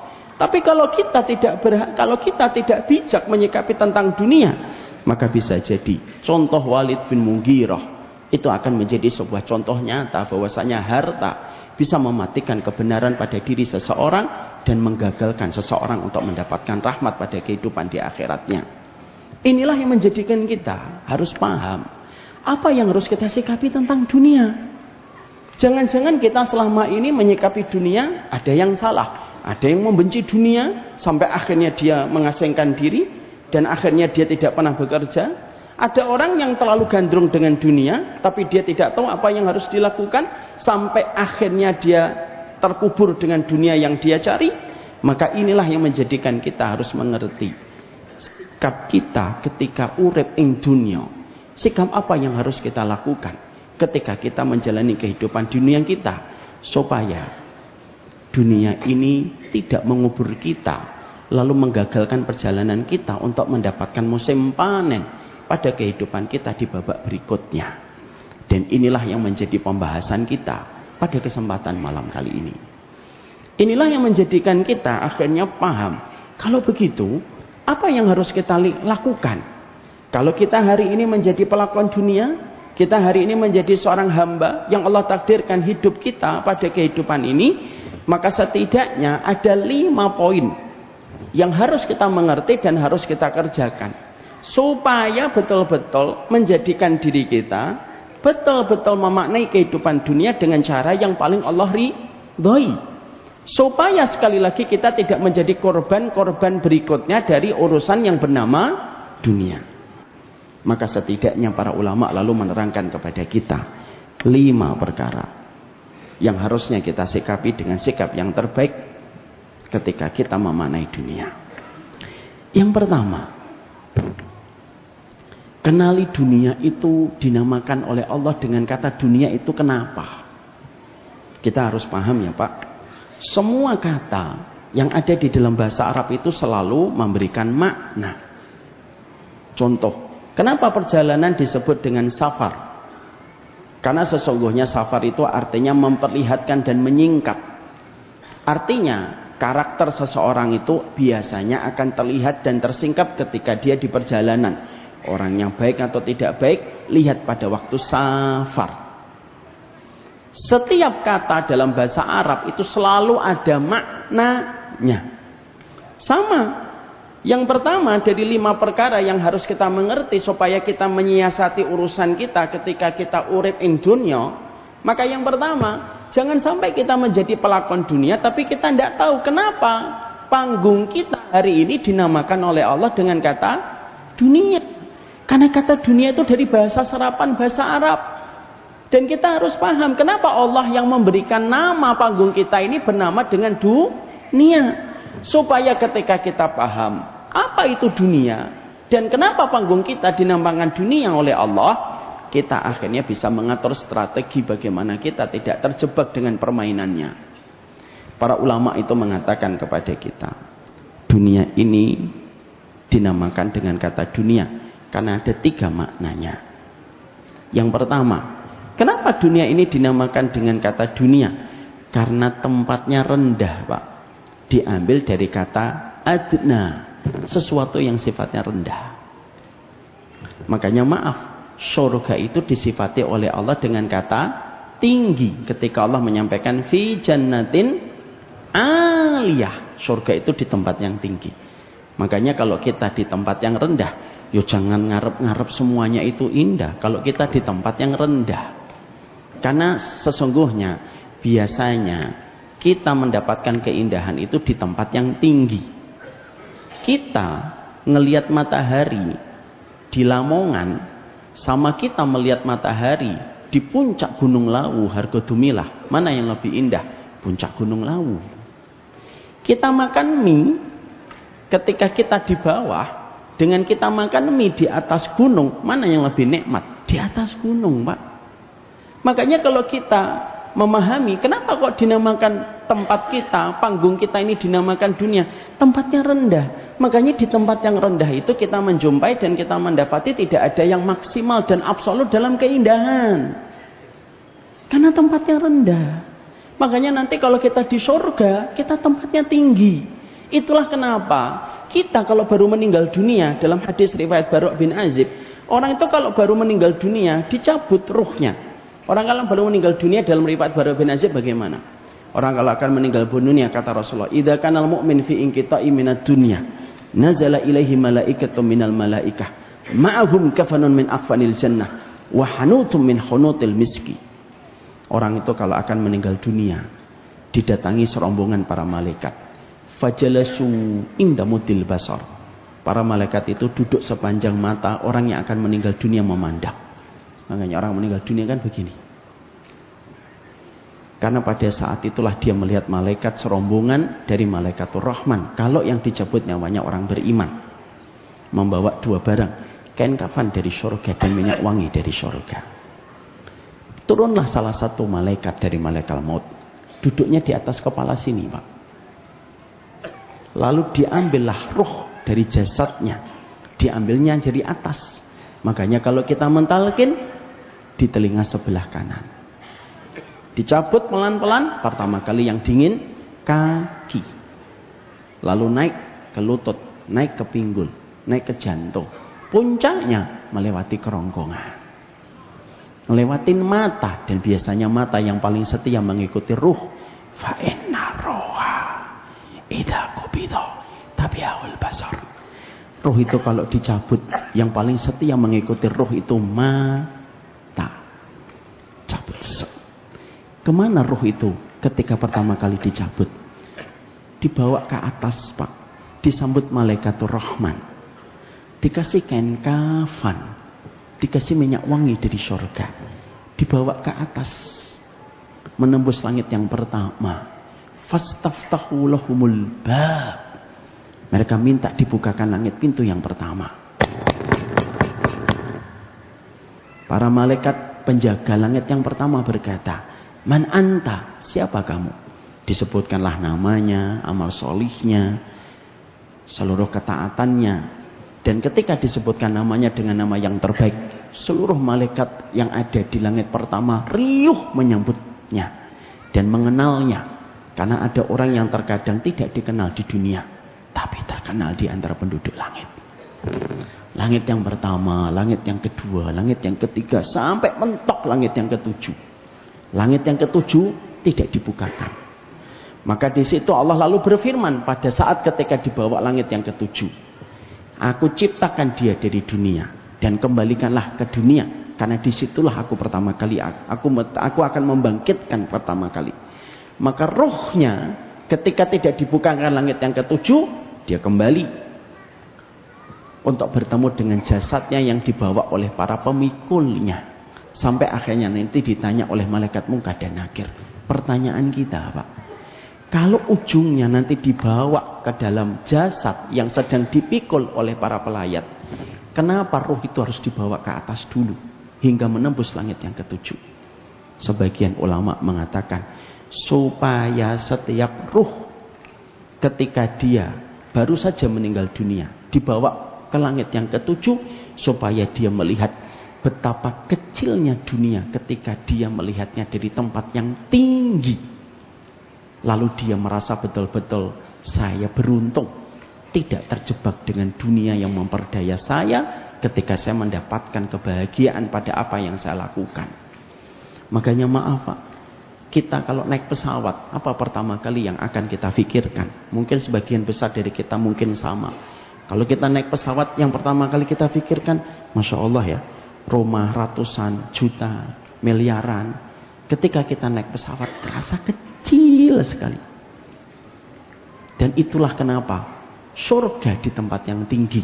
Kenapa dunia di tempat yang rendah? Karena di tempat yang rendah tidak akan maksimal segala keindahan.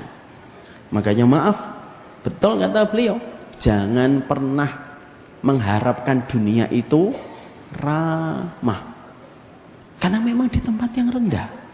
Makanya kalau kita beli apartemen Pak, apartemen yang paling mahal itu yang paling tinggi Pak. Kenapa di lantai yang paling tinggi itu yang paling mahal? Karena ngelihat sesuatu itu tampaknya indah. Ngelihat mobil itu kayak mainan. Dengar suara adzan kalau di lantai 25 itu beda dengan mendengar adzan di lantai 1. Makanya kenapa surga itu identik dengan tempat yang tinggi. Dunia itu tempat yang rendah. Karena sesungguhnya di situ kita paham. Semua keindahan dunia itu tidak ada yang absolut. Karena yang absolut itu hanya dalam keindahan ketika kita berada tingginya surga. Makanya maaf, itulah yang kenapa panggung kita dinamakan oleh Allah dengan kata dunia. Tempatnya rendah. Kalau di tempat yang rendah, ya wajar kalau kita sedih. Makanya kalau ada orang tanya, Ustadz kenapa saya masih sedih? Ya karena kita di dunia. Karena kalau kita bertanya kenapa saya kecewa? Ya karena kita di dunia. Kenapa saya kok masih dikhianati? Ya karena kita di dunia. Karena pada dasarnya di tempat yang rendah berkumpulnya segala keburukan. Makanya maaf, beberapa nyamuk tidak bisa naik ke tempat yang tinggi. Tapi biasanya nyamuk itu di tempat-tempat yang rendah. Kenapa orang Papua itu jarang kena malaria? Karena mereka tidurnya di atas pohon. Nyamuk malaria nggak bisa naik. Sehingga akhirnya Allah memberikan pelajaran kepada kita yang pertama. Dunia itu merupakan tempat yang rendah. Yang kedua, kenapa dunia kita dan panggung kita itu dinamakan dengan dunia? Karena waktunya begitu cepat. Lam yalbasu ila sa'atam min naharim balak. Waktunya itu diputarkan oleh Allah itu cepat. Makanya ketika kita di dunia, kalau gembira jangan terlalu sombong karena waktunya cepat. Semuanya nanti akan berganti. Kalaupun sedih jangan terlalu sedih karena itu pun juga nanti akan berganti dengan kondisi yang lain. Makanya kalau kita sedang melakukan sesuatu, katakan pada diri kita, kalau sedang merasakan sesuatu, katakan ini akan cepat berlalu. Bapak dan ibu kalau lagi gembira, katakan ini akan cepat berlalu, supaya kita tidak sombong. Kalau kita lagi sedih, tiba-tiba bapak dan ibu lagi terlibat persoalan, maka katakan sama diri kita, semuanya akan berlalu. Kenapa? Karena sesungguhnya Allah memutarkan kehidupan dunia itu cepat, supaya kalau kita diuji, ujiannya nggak lama. Supaya kalaupun kita gembira, gembiranya tidak membuat sombong. Coba kalau kita dibuat dunia itu lama, kan berat Pak. Saya dulu pernah mencoba mencari tahu ketika ibu saya wafat umur 69 tahun. Saya sedih sekali. Saya ini sering iri sama Ustaz Rifki. Beliau ini umurnya 40 walaupun kelihatan 46 gitu. Tapi beliau itu orang tuanya masih lengkap. Ibunya masih ada. Masih sehat. Makanya salah satu cita-cita beliau itu apa? Pengen ngajak orang tuanya haji. Dan kita doakan semoga tahun ini. Ya. Tapi saya ketika meninggalnya ibu saya 11 tahun yang lalu, umur 69 tahun, saya tuh sempat mikir gitu. Kenapa ya umatnya Nabi Muhammad itu tidak diberikan umur sepanjang umatnya Nabi Nuh? Saya cari di kitab Pak. Saya cari. Akhirnya saya temukan sebuah jawaban yang justru memberikan kepada saya sebuah kebenaran. Lu justru kita ini diberikan umur yang pendek, diberikan waktu yang cepat oleh Allah, itu tanda rahmatnya Allah untuk kita. Coba kalau kita diberikan umur yang panjang kayak umurnya umat Nabi Nuh Pak, lelah kita menjalani hidup. 1600 tahun tuh kayak apa kita hidup? Kalau ada seorang suami diuji sama istrinya, atau seorang istri diuji sama suaminya, itu berapa puluh tahun dia? Kita ngomong Bu, Ustadz saya ini diuji sama suami saya Ustadz, saya sudah curhat sama Ustadz Rifki tapi nggak direspon gitu. Lalu saya ngomong sama ibu itu, Bu sabar Bu, ya Allah Ustadz saya sudah 743 tahun sabar, nggak enak. Makanya akhirnya Allah itu jadikan kehidupan di dunia itu adalah singkat. Itu sebenarnya rahmat Pak untuk kita.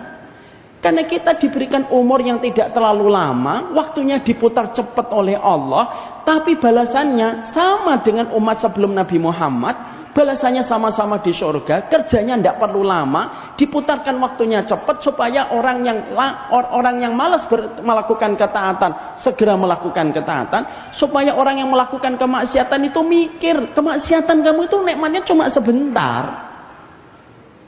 Jadi Allah itu ngasih pelajaran kepada kita, dunia ini cepat.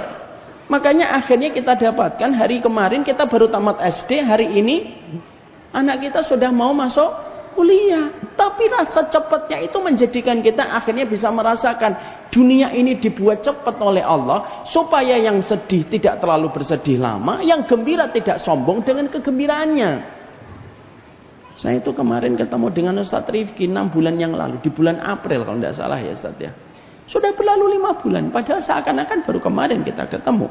Allah putarkan cepat supaya kita menyadari betul itu tandanya rahmat. Dan supaya yang melakukan ketaatan segeralah melakukan ketaatan, karena Allah tidak membebani kamu dengan beban waktu yang lama supaya kamu merasa ringan ketika melakukan ketaatan.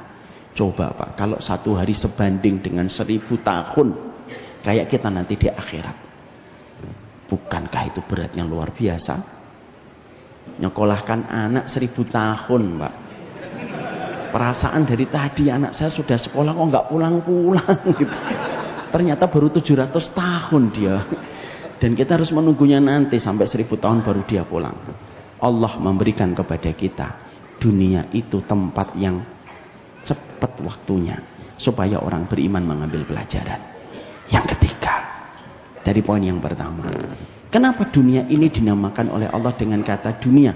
Karena diambil dari kata dani, sesuatu yang buruk, sesuatu yang bau, diambil dari kata dani dan diambil dari akar kata dana atun. Umar bin Khattab pernah jalan, lalu beliau mendapati ketika beliau jalan ada tumpukan-tumpukan sampah Pak. Lalu teman-temannya Umar bin Khattab menutup hidungnya, dan ketika Umar bin Khattab itu mendapati teman-temannya menutup hidungnya, lalu Umar bin Khattab mengatakan, hadihi dunyakum allati tahrusuna 'alaiha. Lu kenapa kalian tutup hidungnya? Ini dunia yang kalian cari-cari dan kalian uber-uber. Disitulah Umar bin Khattab ingin menjelaskan kepada kita, kenapa dinamakan dunia? Karena tempatnya kotor.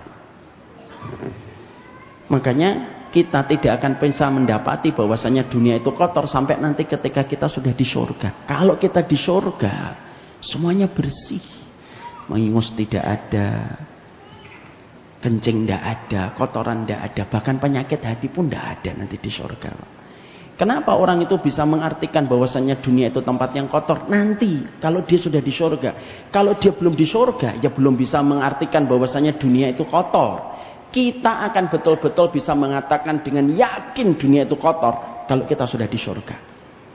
Perumpamaannya, kalau kita misalkan dulu ketika kita masih kecil, apa permainan yang paling kita gandrungi dan paling berharga untuk kita? Permainan yang paling kita senangi dan paling kita gandrungi itu adalah layangan, kelereng. Dan kita rela itu main dari jam 12 sampai jam 5 sore. Kulit kita menjadi hitam hanya untuk mendapatkan 2 layangan. Pada saat itu kita merasa bahwasanya itu paling berharga untuk kita. Coba sekarang kalau kita sudah tua kayak gini, kita ngelihat layangan itu, apa layangan ini? Apa ini kelereng-kelereng ini? Karena bagi kita sekarang kelereng dan layangan tidak penting. Yang penting apa? BPKB dan STNK. Kapan kita bisa mengatakan layangan itu murahan dan kita bisa mengatakan kelereng itu murahan? Kalau kita sudah naik tingkat. Sama. Dunia itu akan diartikan sama manusia itu tempat yang kotor kapan? Kalau nanti dia sudah berada di surga. Makanya maaf, di surga itu tidak menerima kotoran, Pak. Bahkan nanti kalau kita akan memasuki surga, pertama kali ketika kita habis melewati sirat, sebelum kita memasuki surga, Allah itu bukan hanya membersihkan ingus kita, bukan hanya membersihkan kencing kita, tapi Allah membersihkan kotoran yang ada pada hati kita. Makanya Allah menyampaikan wa naza'na ma fi sudurihim min ghillin ikhwanan ala sururim mutaqabilin. Orang itu nanti kalau masuk surga dibedah, Pak, dadanya, dibersihkan hatinya, sampai ketika sudah bersih hatinya baru dia masuk surga. Makanya maaf, nanti kalau di surga nggak ada pertengkaran, nggak ada bully-bulian kayak beliau tadi membuli saya, semoga Allah ampuni, nggak ada. Dan tidak ada yang namanya cemburu. Makanya nanti ketika ada seorang laki-laki keluar dari rumahnya, ditanya sama istrinya, kemana bang? Mau ketemu bidadari. Oh ya sudah bang, hati-hati ya bang, gitu. Maka pastikan itu tidak akan terjadi di Lamongan. Tapi itu terjadinya nanti di surga. Kenapa? Karena kondisi hati manusia itu bersih. Makanya kenapa di surga nggak ada penyakit? Karena tidak ada beban masalah penyakit hati. Karena yang biasanya menjadi penyakit fisik itu timbulnya dari penyakit hati. Makanya akhirnya suami istri itu tidak akan lagi ada pertengkaran. Makanya sifat yang Allah sampaikan dalam surat Az-Zukhruf 70 yang tadi saya sampaikan. Kenapa suami istri itu ketika masuk surga ditambahi dengan hal, ditambahi dengan kondisi keadaan toh barun, mereka dalam kondisi gembira? Karena sesungguhnya suami istri betul-betul dalam kondisi sudah selesai dan tidak ada lagi penyakit di dalam hatinya, kecuali mereka ketika berkumpul di surga, mereka dalam kondisi yang betul-betul digembirakan.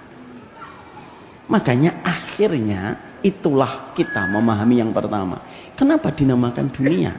Pertama dinamakan dunia itu karena tempatnya rendah. Kenapa dinamakan dunia? Waktunya singkat. Dan kenapa dinamakan dunia? Tempatnya kotor.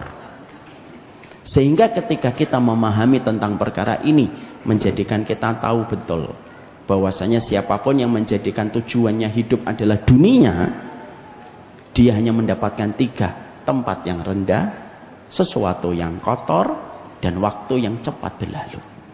Siapapun yang dapat dunia, tidak usah sombong. Kamu hanya mendapatkan setetes dari samudera kenikmatan yang Allah janjikan di akhirat. Kalau kamu nggak mendapatkan, maka jangan terlalu sedih, karena kamu cuma tidak mendapatkan 1 tetes. Ini yang pertama, yang harus kita sikapi dari urusan dunia. Paham kenapa dinamakan ini dunia. Yang kedua, sikap apa yang terbaik yang kita lakukan ketika kita urip in dunia? Yang kedua, Pak, Imam Ahmad mengatakan kepada kita, sikap yang kedua ketika kita sudah nyikapin dunia, ketika paham dunia itu diambil akar kata dari 3 perkara itu, maka kita harus memiliki sifat at-taghaful dalam urusan dunia. Sikap at-taghaful itu apa? Tidak usah membesarkan perkara-perkara yang sifatnya kecil. Kalau memang itu berkaitan cuma urusan dunia. Kalau ada kata-kata yang sering kita jumpai dan sering kita dapatkan itu dalam filsafat bahasa Jawa, jangan suka menjadikan yang keribikan jadi grojogan. Karena kalau kita ini hanya memahami ini dunia, maka memiliki sifat taghaful itu penting. Karena yang biasanya menjadikan kita mudah stres, mudah depresi, yaitu ketika kita selalu membesar-besarkan urusan dunia. Lalu kita merumitkan perkara-perkara dunia yang menjadikan akhirnya perkara dunia itu memporak-porandakan kita, menjadikan kita akhirnya jatuh dalam depresi, jatuh dalam frustasi. Kenapa? Karena kita terlalu takzim, kita terlalu membesarkan tentang urusan duniawi. Makanya kita belajar sikap taghaful itu dari Imam Syafi'i. Imam Syafi'i itu Masya Allah, salah satu guru yang selalu saya juga mendoakan beliau dalam doa-doa saya. Imam Syafi'i itu memperlihatkan sifat taghaful yang bagus sekali, Pak. Gimana sikapnya Imam Syafi'i ketika beliau memiliki sifat at-taghaful dalam kehidupan beliau tentang urusan dunia? Perhatikan begini.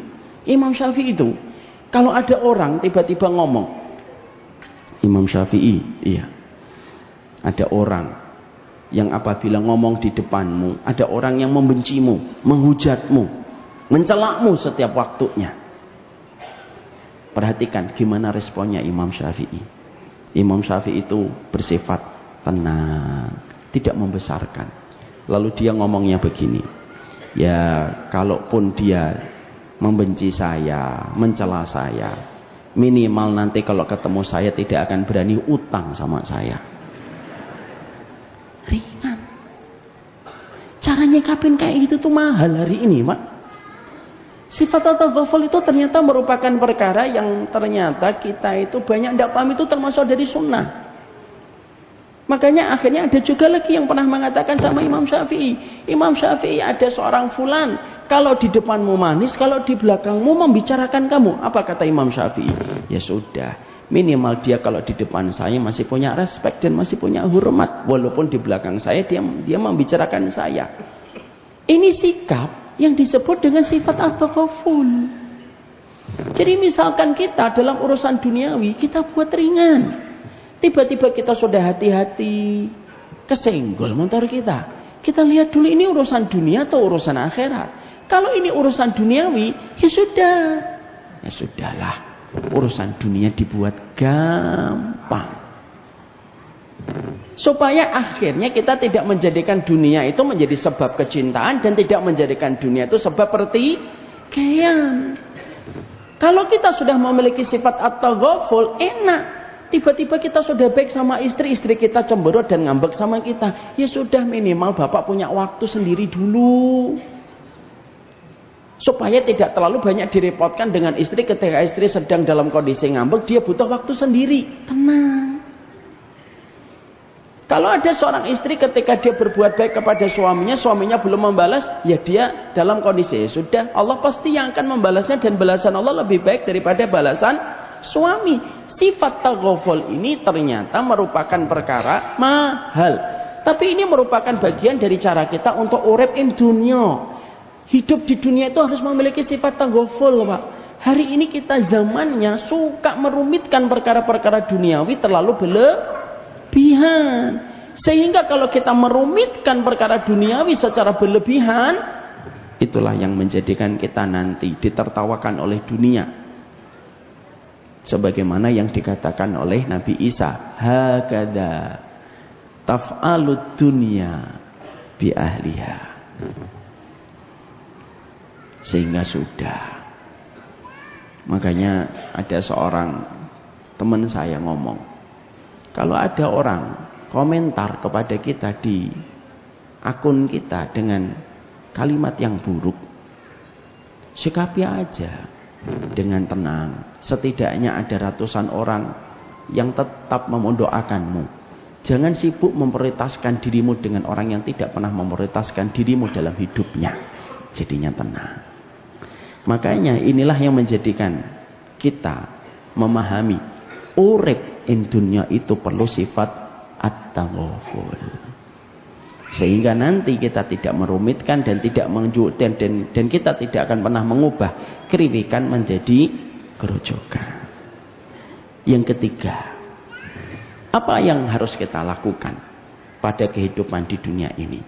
Yang ketiga, yaitu adalah bagaimana ketika kita hidup pada kehidupan dunia itu harus memiliki sifat zuhud. Dan zuhud itu bukan berarti kita harus miskin.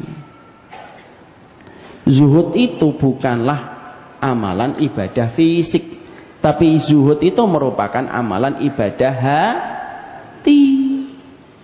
Zuhud itu bukanlah ketika kita pakai sepeda ontel ataupun ketika kita pakainya compang-camping, bukan. Tapi zuhud itu adalah bagaimana sikap hati kita ketika kita menempatkan urusan dunia, tidak menjajah kita, tidak memenjarakan kita, dan tidak memperbudak kita. Sikap kita untuk senantiasa merdeka ketika menerjemahkan dunia kita, itulah yang disebut dengan sikap zuhud. Makanya Imam Ibnu Rajab itu mengatakan zuhud itu ada 3. Apa itu zuhud itu? Yang ketiganya itu kalau kita memilikinya maka kita telah memiliki sifat zuhud. 1. Zuhud itu adalah yakin kepada apa yang dijanjikan oleh Allah dibandingkan dari apapun yang dikatakan manusia. Itulah zuhud. Yakin kepada apa yang dijanjikan Allah lebih besar daripada keyakinan kita, daripada apapun yang dikatakan manusia. Itulah zuhud. Walaupun dia kaya raya. Maaf ya Pak, terkadang ada yang miskin belum tentu zuhud. Tapi terkadang ada orang yang kaya raya tapi dia zuhud. Saya sering menyampaikan dalam bentuk kalimat, ada dalam bentuk contoh. Saya di kompleks saya, kadang-kadang jam 4 pagi sudah ada yang ngorek-ngorek sampah. Kita bukan berarti lebih baik dari beliau, enggak. Kita ngambil contoh sebagai sebuah perenungan untuk kita. Beliau ini sering saya lihat, saya sering mengajak beliau untuk sholat. Pak, sholat dulu yuk Pak, gitu. 5 menit, 10 menit selesai, naik mobil saya nggak apa-apa. Ya kita ke masjid. Tapi selalu jawabannya sama. Setiap saya ketemu beliau jam 4. Nanti aja Mas, pakaian saya kotor. Ya sudah, saya pergi masjid. Di masjid Mak, kadang-kadang kita sudah melihat Mercedes, BMW sudah ada di parkiran. Pemiliknya di sop yang pertama di masjid. Kadang saya itu sampai selesai subuh, saya masih melihat bapak itu berputar-putar di antara tempat sampah. Dan sampai matahari terbit, nggak ke masjid. Saya pernah ngikutin beliau, dan pernah ketika saat itu pengen membelikan bubur ayam, saya tanya sama beliau, Pak, sampun sudah sholat belum? Nanti aja Pak, pakaian saya masih kotor. Tapi ini matahari sudah tinggi, ya sudah nanti digabung aja sholatnya. Tapi di situ kita mendapatkan bahwasannya belum tentu yang miskin zuhud, belum tentu yang kaya tidak zuhud. Zuhud itu bukan penampilan fisik. Kalau zuhud itu penampilan fisik, Nabi Dawud itu tidak zuhud. Mungkin nggak ada seorang nabi yang tidak zuhud dipilih menjadi nabi? Tidak mungkin, karena zuhud itu syarat untuk menjadi nabinya Allah. Makanya akhirnya kata zuhud itu apa? Kata Imam Nur Rajab, kalau kamu yakin kepada apa yang dijanjikan Allah, daripada apapun yang dikatakan manusia, itulah zuhud. Contoh, Bapak ingin membeli rumah, harganya 500 juta. Orang ngomong, kalau ingin membeli rumah itu, kamu harus ngambil riba. Karena kamu gajinya cuma 5 juta per bulan. Kamu tidak bisa memiliki rumah 500 juta. Kamu harus mengumpulkan 100 kali lipat supaya bisa membeli rumah itu. Tapi ketika Bapak itu mendapatkan banyak sekali masukan supaya dia mengambil riba, lalu Bapak itu mengatakan, maaf, saya tidak mau ngambil riba. Kalau rumah ini memang milik saya, pasti akan datang dengan cara yang Allah atur. Kalau memang itu miliknya saya. Kalau itu bukan miliknya saya, walaupun saya mengambil dengan cara riba, dia pasti akan lepas dari tangan saya. Kalau itu memang bukan rumah saya. Orang-orang pada bisik-bisik dan ngomong, hari gini beli rumah nggak pakai riba. Lalu dia bermaksud bisa nabung lalu membeli rumah. Ngimpi orang itu. Tapi orang itu ketika dikomentari semacam itu tetap yakin dengan apa yang dikatakan Allah. Itulah zuhud.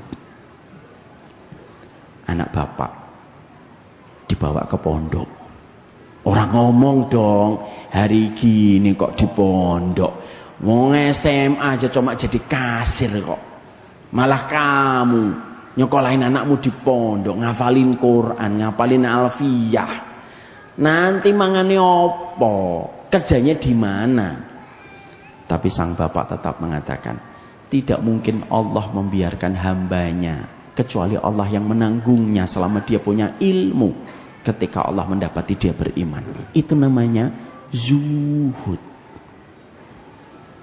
Bapak punya anak perempuan, umurnya 24 tahun, belum punya pacar.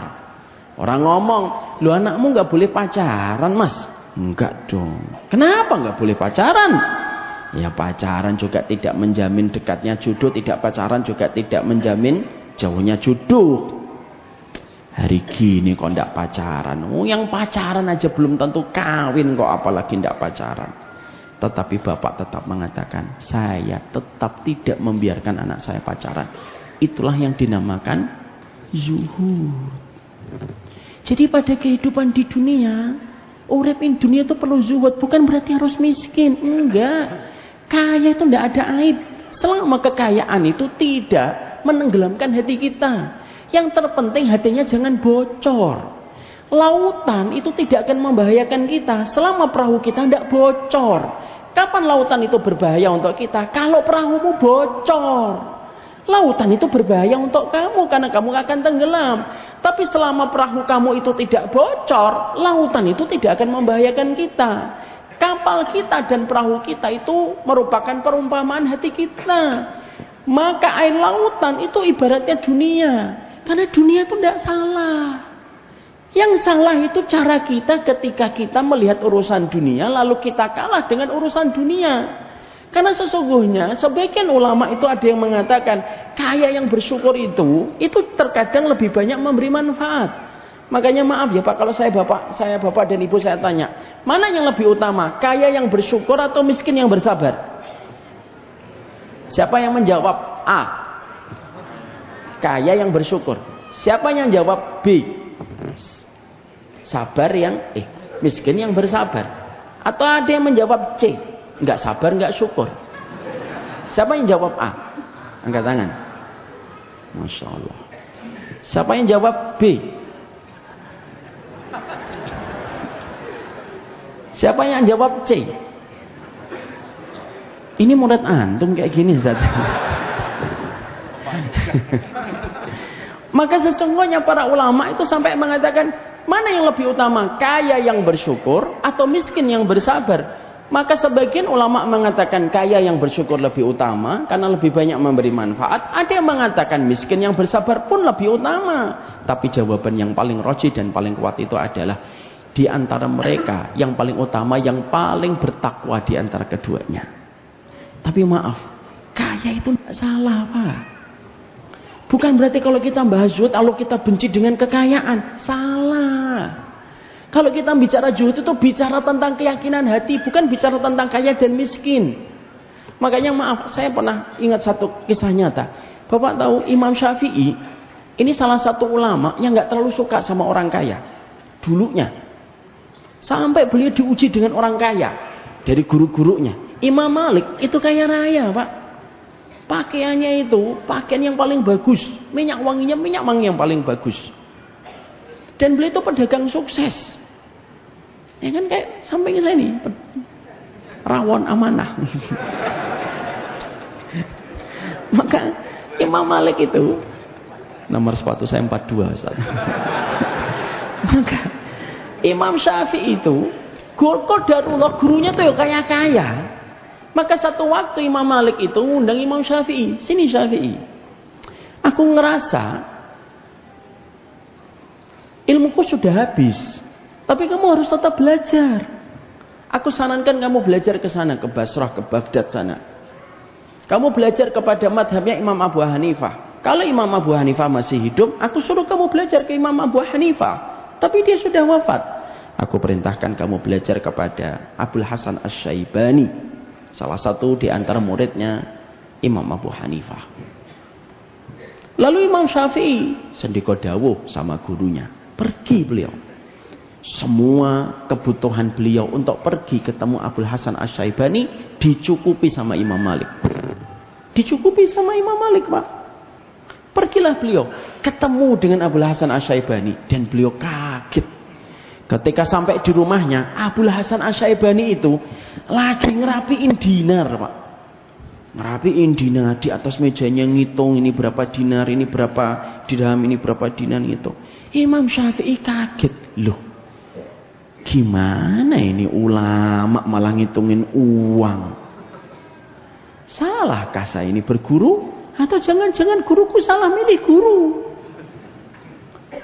Maka Imam Syafi'i menampakkan wajah tidak suka. Gimana ada seorang alim ngitungin uang di atas meja? Abul Hasan Asy-Syaibani ketika mendapati Imam Syafi'i nampaknya tidak suka dengan apa yang dilakukan oleh Abul Hasan Asy-Syaibani. Perhatikan caranya seorang guru meluruskan pandangan muridnya dengan cara yang lembut. Imam Syafi'i tampaknya kamu tidak suka ya saya lagi menghitung emas ini. Gimana kalau emas-emas ini, ayo kita berikan yuk kepada fakir, kita berikan kepada orang dolim, kita berikan kepada orang yang berzina, kita berikan kepada yang minum khamr, dan kita berikan kepada orang yang jahat dan dolim, supaya mereka mendapatkan apa yang bisa mereka lakukan. Seketika Imam Syafi'i wajahnya kalut dan segera mengatakan, jangan berikan uang ini dan emas ini kepada orang dolim, kepada pezina, kepada peminum khamr. Jangan. Biarlah uang ini dimiliki oleh dirimu, wahai guruku, supaya banyak kutab yang nanti berdiri, madrasah yang nanti berdiri, masjid yang nanti berdiri, ketika uang itu dimiliki oleh dirimu. Maka semenjak kejadian itu Imam Syafi'i berkata, semenjak hari itu aku belajar untuk mengakui kesalahanku. Bukan dunia yang salah, tapi cara kita menyikapi dunia yang salah.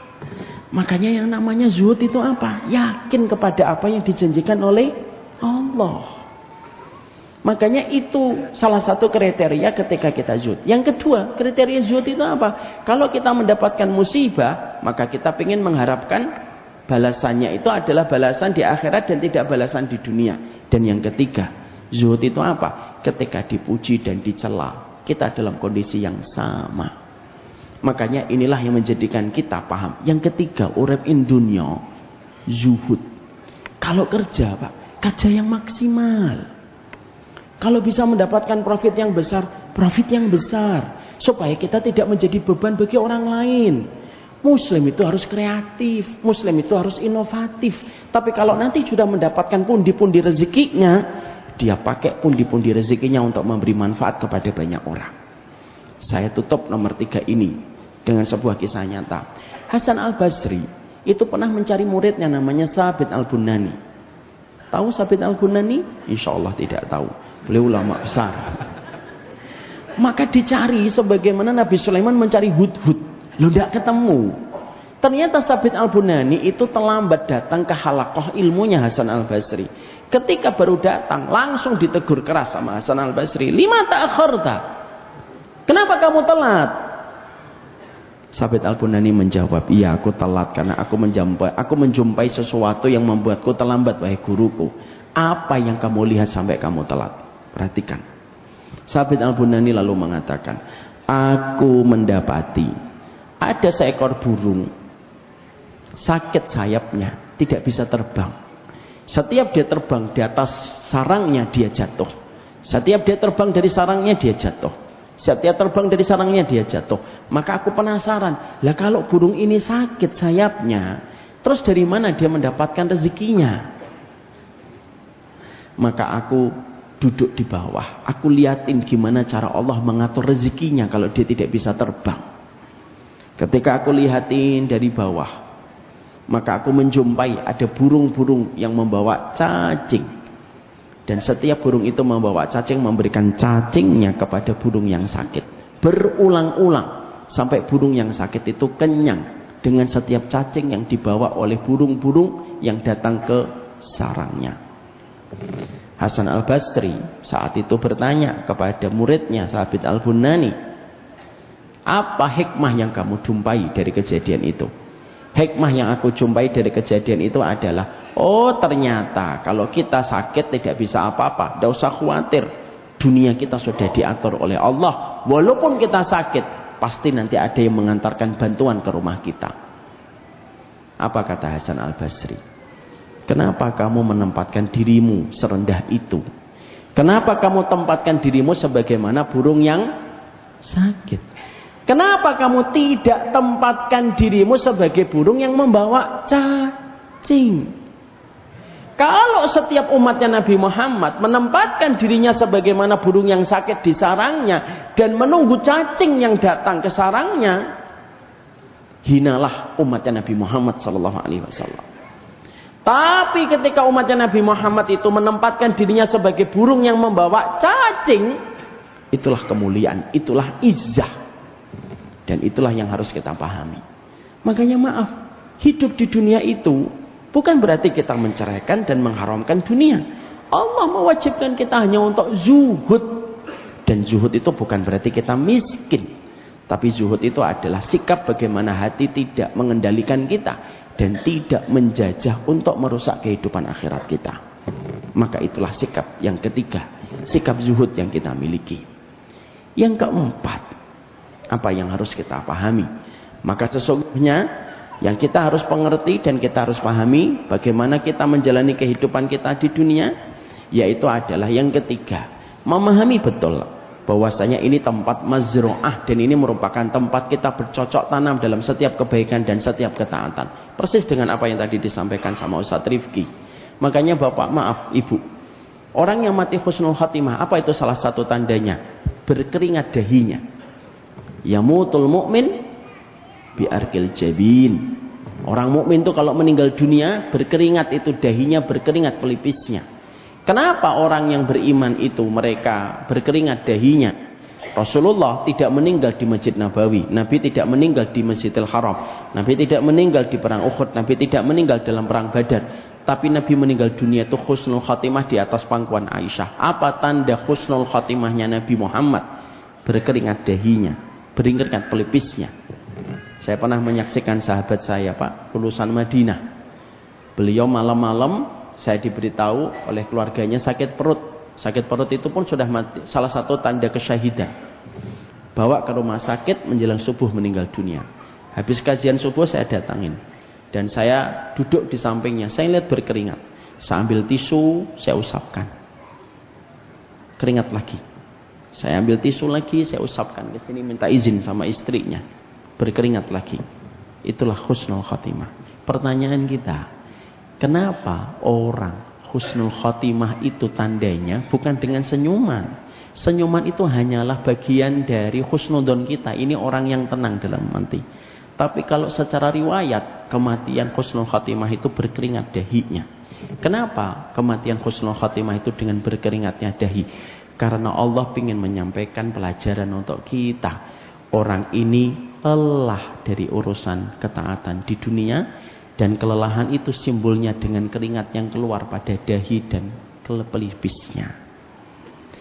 Makanya maaf, kehidupan dunia ini adalah tempat untuk memberikan yang terbaik kepada Allah.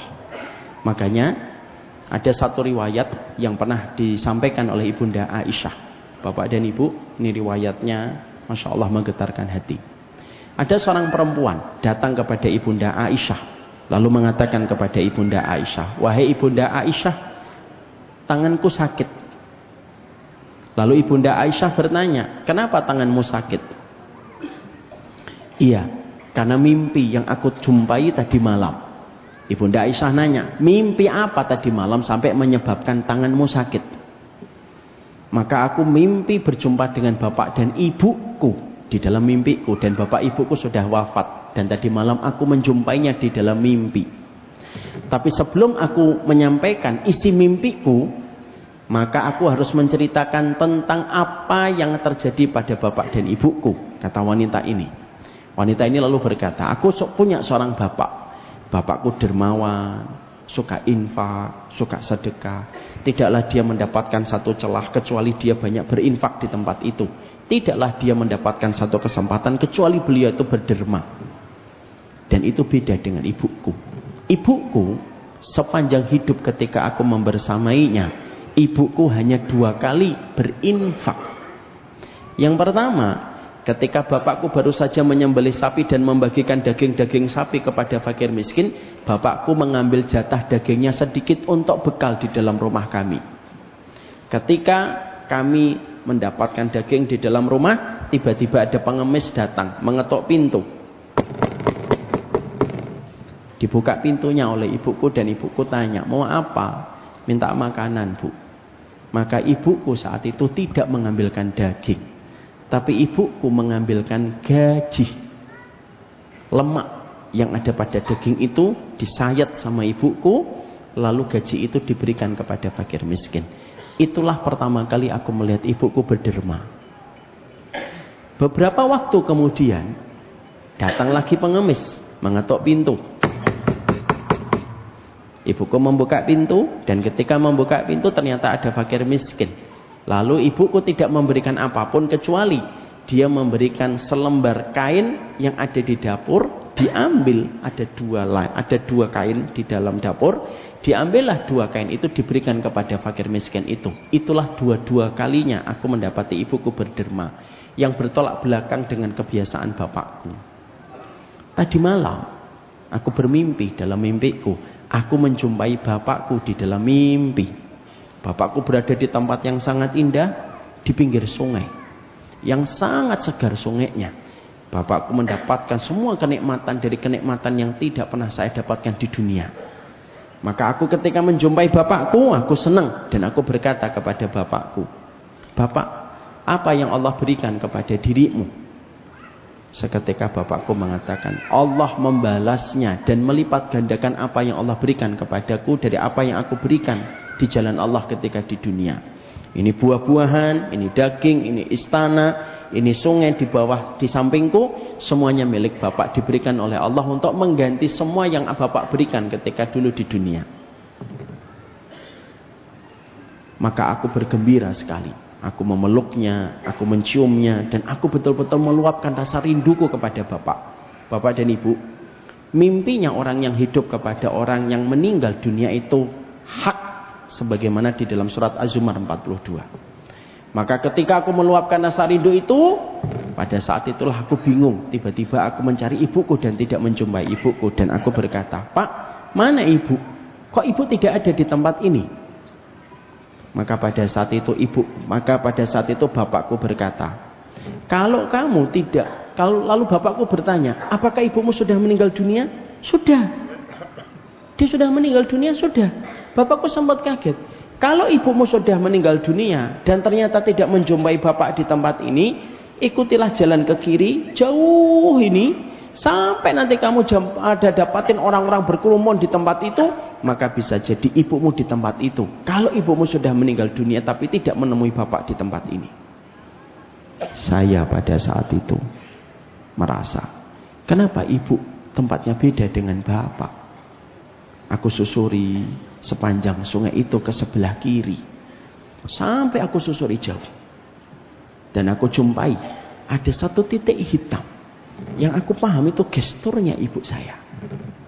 Dan ketika aku semakin dekat, aku kaget, dan itu betul ibu saya. Tidak ada yang menempel pada badannya kecuali 2 kain lap yang pernah diberikan ibuku kepada fakir miskin. Di tangannya ada gaji. Yang gaji itu aku ingat diambil oleh ibu dari daging untuk diberikan kepada fakir miskin.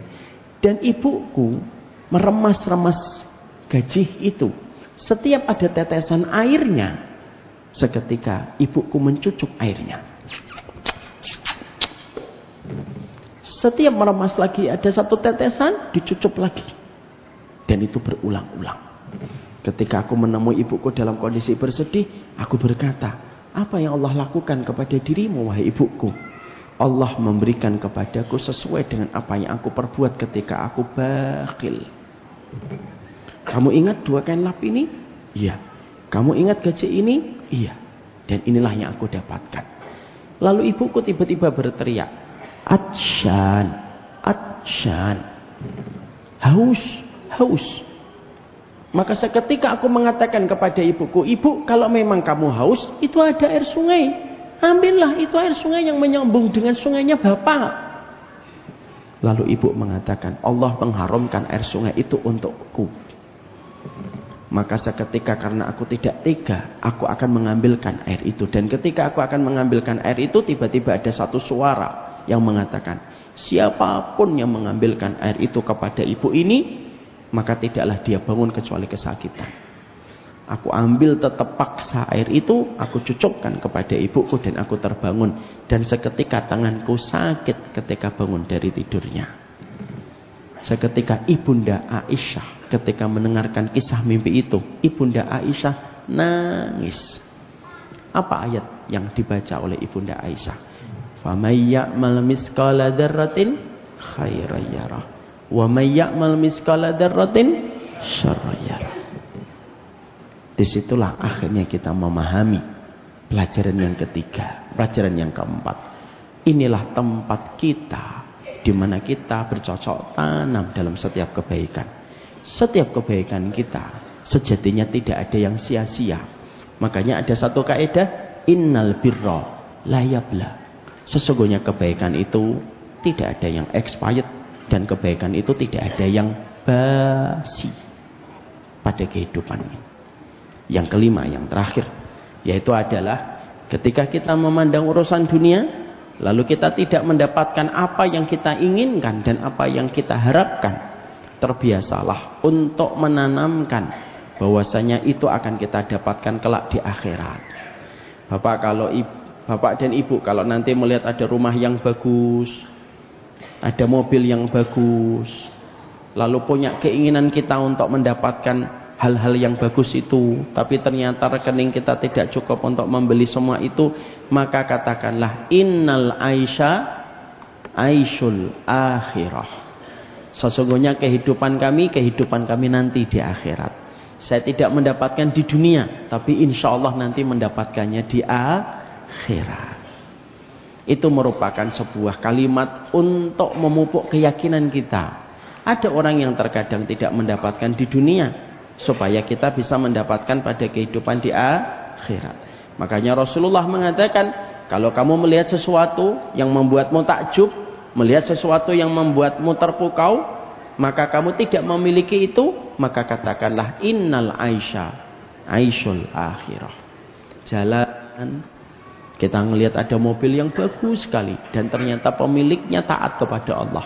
Katakan supaya tidak menjadi hasad di hati kita, innal aisha aisyul akhirah. Ayo bareng-bareng kita ucapkan, innal aisha aisyul akhirah. Kita ngelihat jasnya beliau bagus banget, Masya Allah. Innal aisha aisyul akhirah. Beliau ini kalau dipuji dikit kelihatan sombongnya gitu. Maka sesungguhnya itu yang menjadikan kita akhirnya mampu untuk tetap ringan memandang urusan dunia.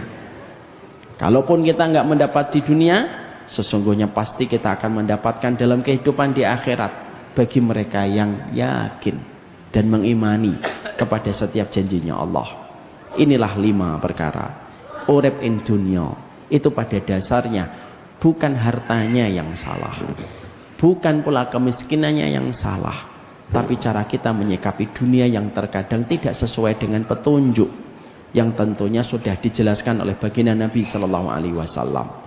Kita memiliki sifat at-taghaful, kita memiliki sifat supaya kita tidak gampang-gampang untuk membesarkan perkara-perkara duniawi. Kita memiliki sifat yang zuhud. Kita memiliki sifat bagaimana kita itu senantiasa mengimani bahwasanya ada kehidupan babak berikutnya yang akan memberikan apa yang kita inginkan ketika tidak mendapatkan pada kehidupan di dunia. Semoga Allah menyelamatkan kita pada kelamnya kehidupan di dunia. Dan supaya kita tidak menjadikan dunia sebagai puncak tertinggi obsesi kita di dalam kehidupan.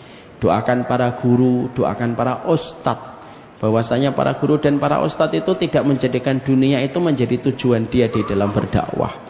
Doakan anak-anak kita supaya anak-anak kita tidak tenggelam dengan fata morgana urusan duniawi. Inilah yang menjadikan kita paham, bukan dunianya yang salah, kebodohan kita yang membuat kita akhirnya kalah dengan urusan dunia. Wassallallahu ala nabiyina Muhammad walhamdulillahirabbil alamin. Ini yang dapat saya sampaikan. Kita serahkan kembali kepada yang bau reksa